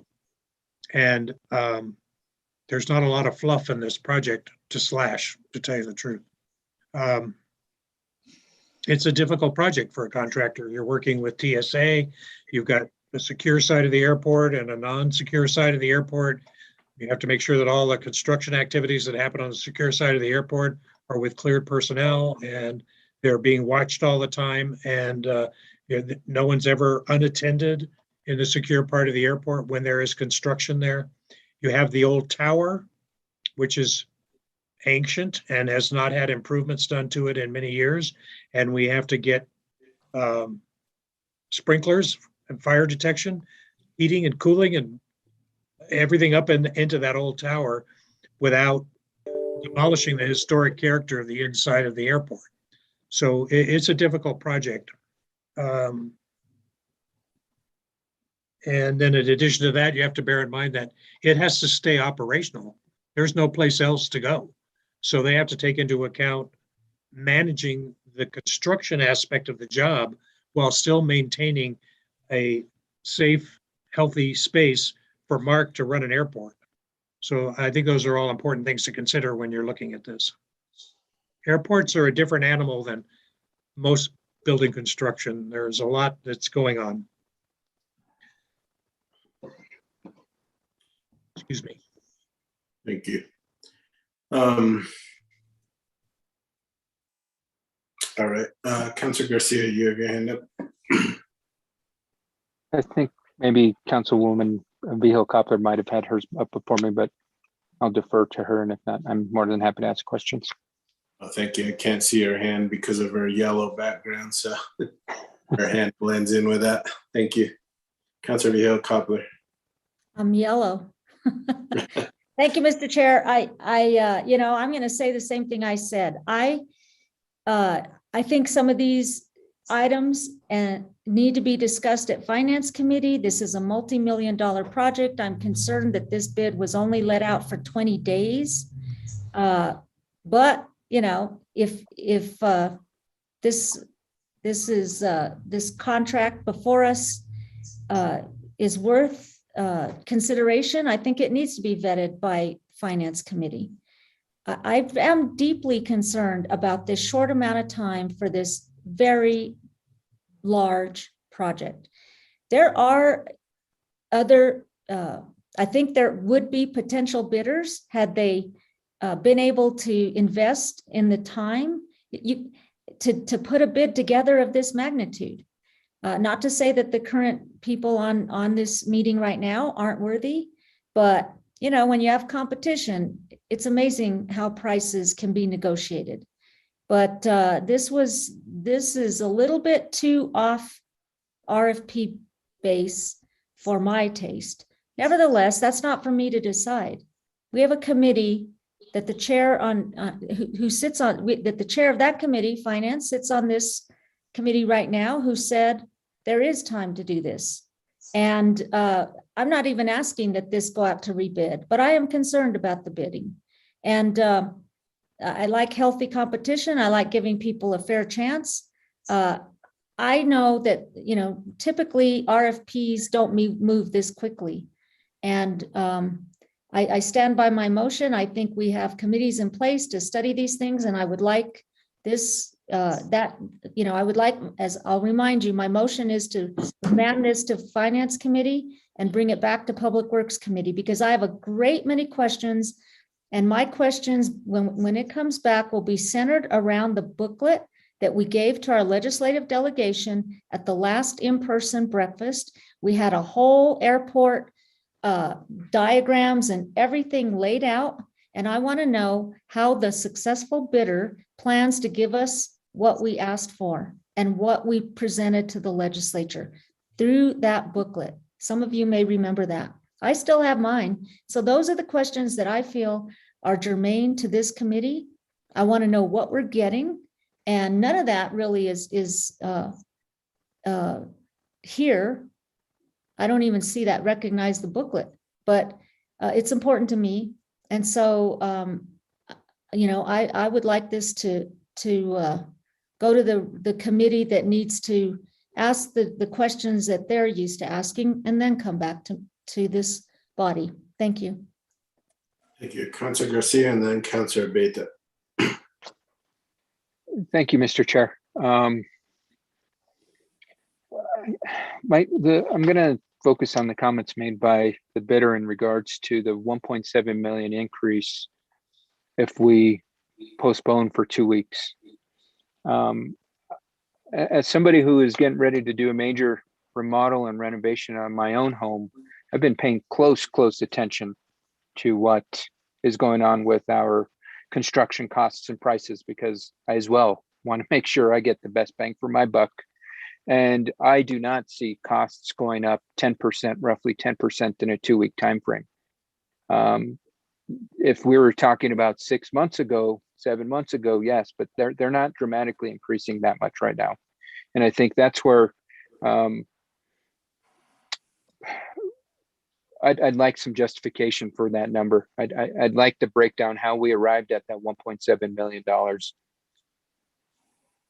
Yes, Counselor, I can tell you exactly how we arrived at that number. The bid that came in was $21.5 million. I negotiated in good faith at the direction of the city of Santa Fe to get that price down. One of the ways they got the price down was to make this time commitment. It's not something I suggested, it's something they suggested. And the reason they suggested it is because we have a Subcontractors Fair Practices Act. This is a public works project, right? So they get prices from subcontractors. So subcontractors have their price and they say, that's my price today. I can't hold this price for 90 days, even though the spec book says I have to hold my price for 90 days. So I'm adding this premium onto it. So that was that 90-day premium is part of how we got some money out of this by being able to suggest, obviously we can't do it without the city council's approval, suggest that they have a contract by the 14th. That's where that $1.7 million came from. That doesn't have anything to do with inflation other than it has to do with acceleration costs that the subcontractors and suppliers put on their materials and labor if they don't know when they're going to have a contract to spend the money. Okay. Does that clarify that? It does help because my initial assumption was that it was tied to construction material costs, which you're saying it's not. It was a negotiation made on behalf of the subcontractor. So thank you for clarifying that. Because they don't know what inflation will be, because it changes. Right. Right. No, I understand. Thank you so much. I really appreciate that clarification on where that number was coming from. It definitely helped. But I guess we were speaking earlier about what happens if we go out to bid again. I'm somebody who doesn't see that as a bad thing in some senses. I'm not, this is in no way disrespectful for the entity that was had applied and is in front of us tonight. I think competition is good. The thing that happens is there's a baseline now set. You might have somebody that says, well, we can do a better job at a lower cost. And you would be surprised. I think that's where, as I've mentioned, as my colleague mentioned earlier, to have something like this, of this magnitude open for 20 days, I am surprised. Even with the short turnaround, there was only one bidder on this process. That to me is very surprising, as I think there's very much, we have a great pool of talented folks that would apply. So I think that's why, again, it should go back to finance. These are things we really need to look into. And if we go back and the entity says, well, it's going to cost 1.7 million more, well, I think then it doesn't hurt to go back out to bid in that sense. Again, we have to understand this is taxpayer dollars. We should have a process that's fair and transparent. And I think, unfortunately, with the 20-day RFP process, that we're not meeting that threshold in that sense. With that, no other comments, Mr. Chair. Mr. Pate, you had a comment. I wanted to say, first of all, just to clear up a couple of things. That bid period was ultimately 28 days. We had 6 general contractors who were actively pursuing the plans, but only one actually submitted. So they would not have known that. So there was competition. There were 6 contractors, but only one had the nerve to actually submit, quite frankly. And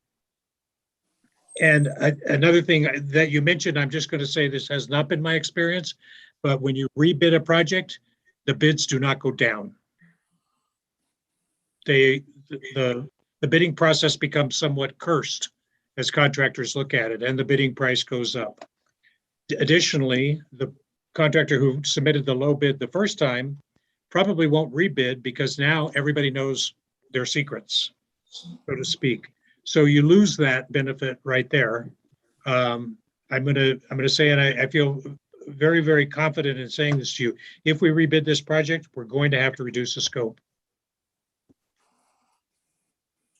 Yeah, and based on what you said, Councilor Garcia, Molson Corbin is not the bidder. They're not representing the bidder or the contractor. They work for the city. They work for the airport.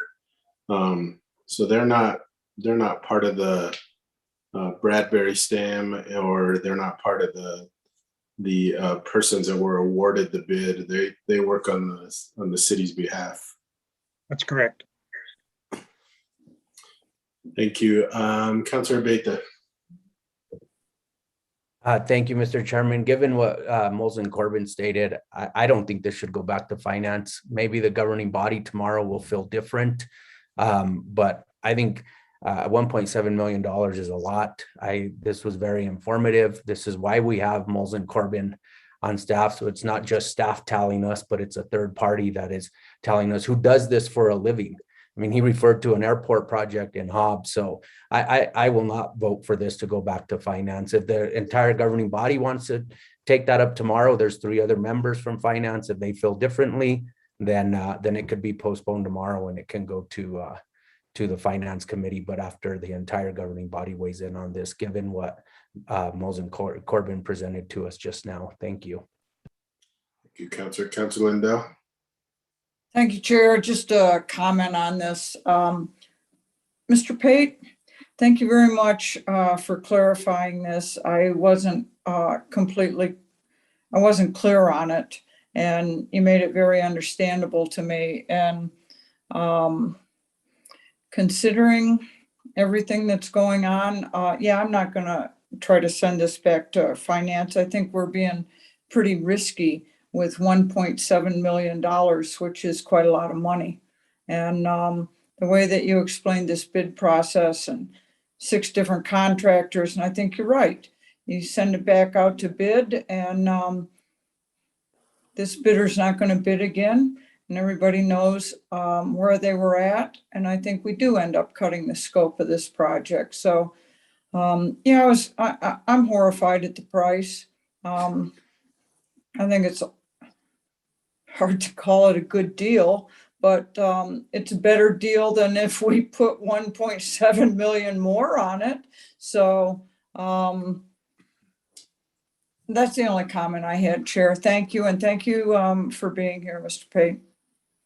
Absolutely. Thank you, Councilor Lindell. So we have a motion to remand this back to Finance Committee and then come back to Public Works.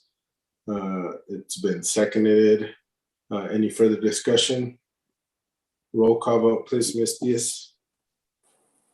Councilor Garcia, Yes. Councilor Abeta, No. Councilor Lindell, No. Councilor Vigil Koppler, Yes. Chairman Rivera. No.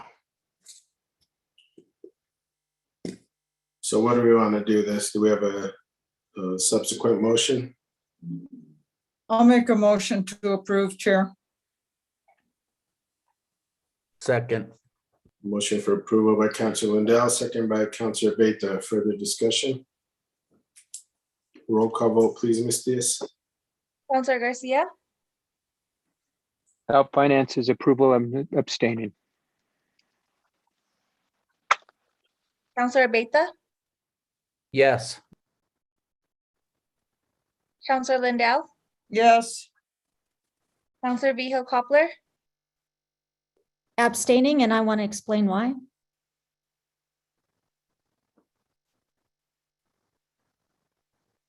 Mr. Chair, do you want me to wait or do you want? Yeah, finish the vote, please, Ms. Diaz.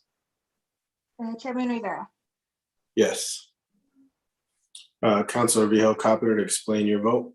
Thank you, Mr. Chair. I'm abstaining because I believe that the process, committee process was overlooked for such a multi-million-dollar project. I also want to say that I have deep concerns for the short time period offered in the RFP process. 20 days is not customary for this project, and I am in disagreement with how that RFP was handled as well. Thank you. Thank you, Councillor. Motion is approved. Excuse me. And I will let you all know, just as chair of the Public Works, that there are oftentimes directors send me an email and say, is it okay if we bypass Public Works or Public Safety to move things on because of timeframes, and those are typically allowed. So I imagine this is one of those situations. I'd like to thank Molson and Corbin for being here, and for staff to give us all the information that they did as well. So thank you all. Nothing on action items discussion, nothing for executive session, matters from staff.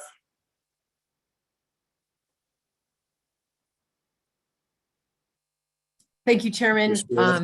Thank you so much. Yes, I wanted to communicate to the governing body that the streetlight project installation is going to begin soon. So it will be time to begin the meeting, the reports to the Public Works Committee at every meeting on the status of that project. The contractor has been doing some of the before flyovers. We've been coordinating with P&M, but since I've been directed to provide status updates at every Public Works Committee meeting, that will start at the next meeting. Thank you. Mr. Jones? I have no updates tonight, Mr. Chair. Thank you. Thank you. Matters from the committee? Councilor Garcia? Thank you, Mr. Chair. Just want to say I'm glad to hear you're on the mend from catching COVID, and hopefully you and anybody else is on the path to recovery. With that, Director Wheeler did mention the streetlights, and I did send a question to you. I just want to make sure you got it in regards to, do we have a certified engineer working on the streetlight project as required? So if you don't have the answer for that, please feel free to send that and respond to my email. No other comments. Thank you, Councilor. Any other matters from the committee? Seeing none matters from the chair, I have nothing. Our next meeting is Monday, October 25th, 2021. With that, we are adjourned. Thank you all for a lengthy but good meeting. Thank you.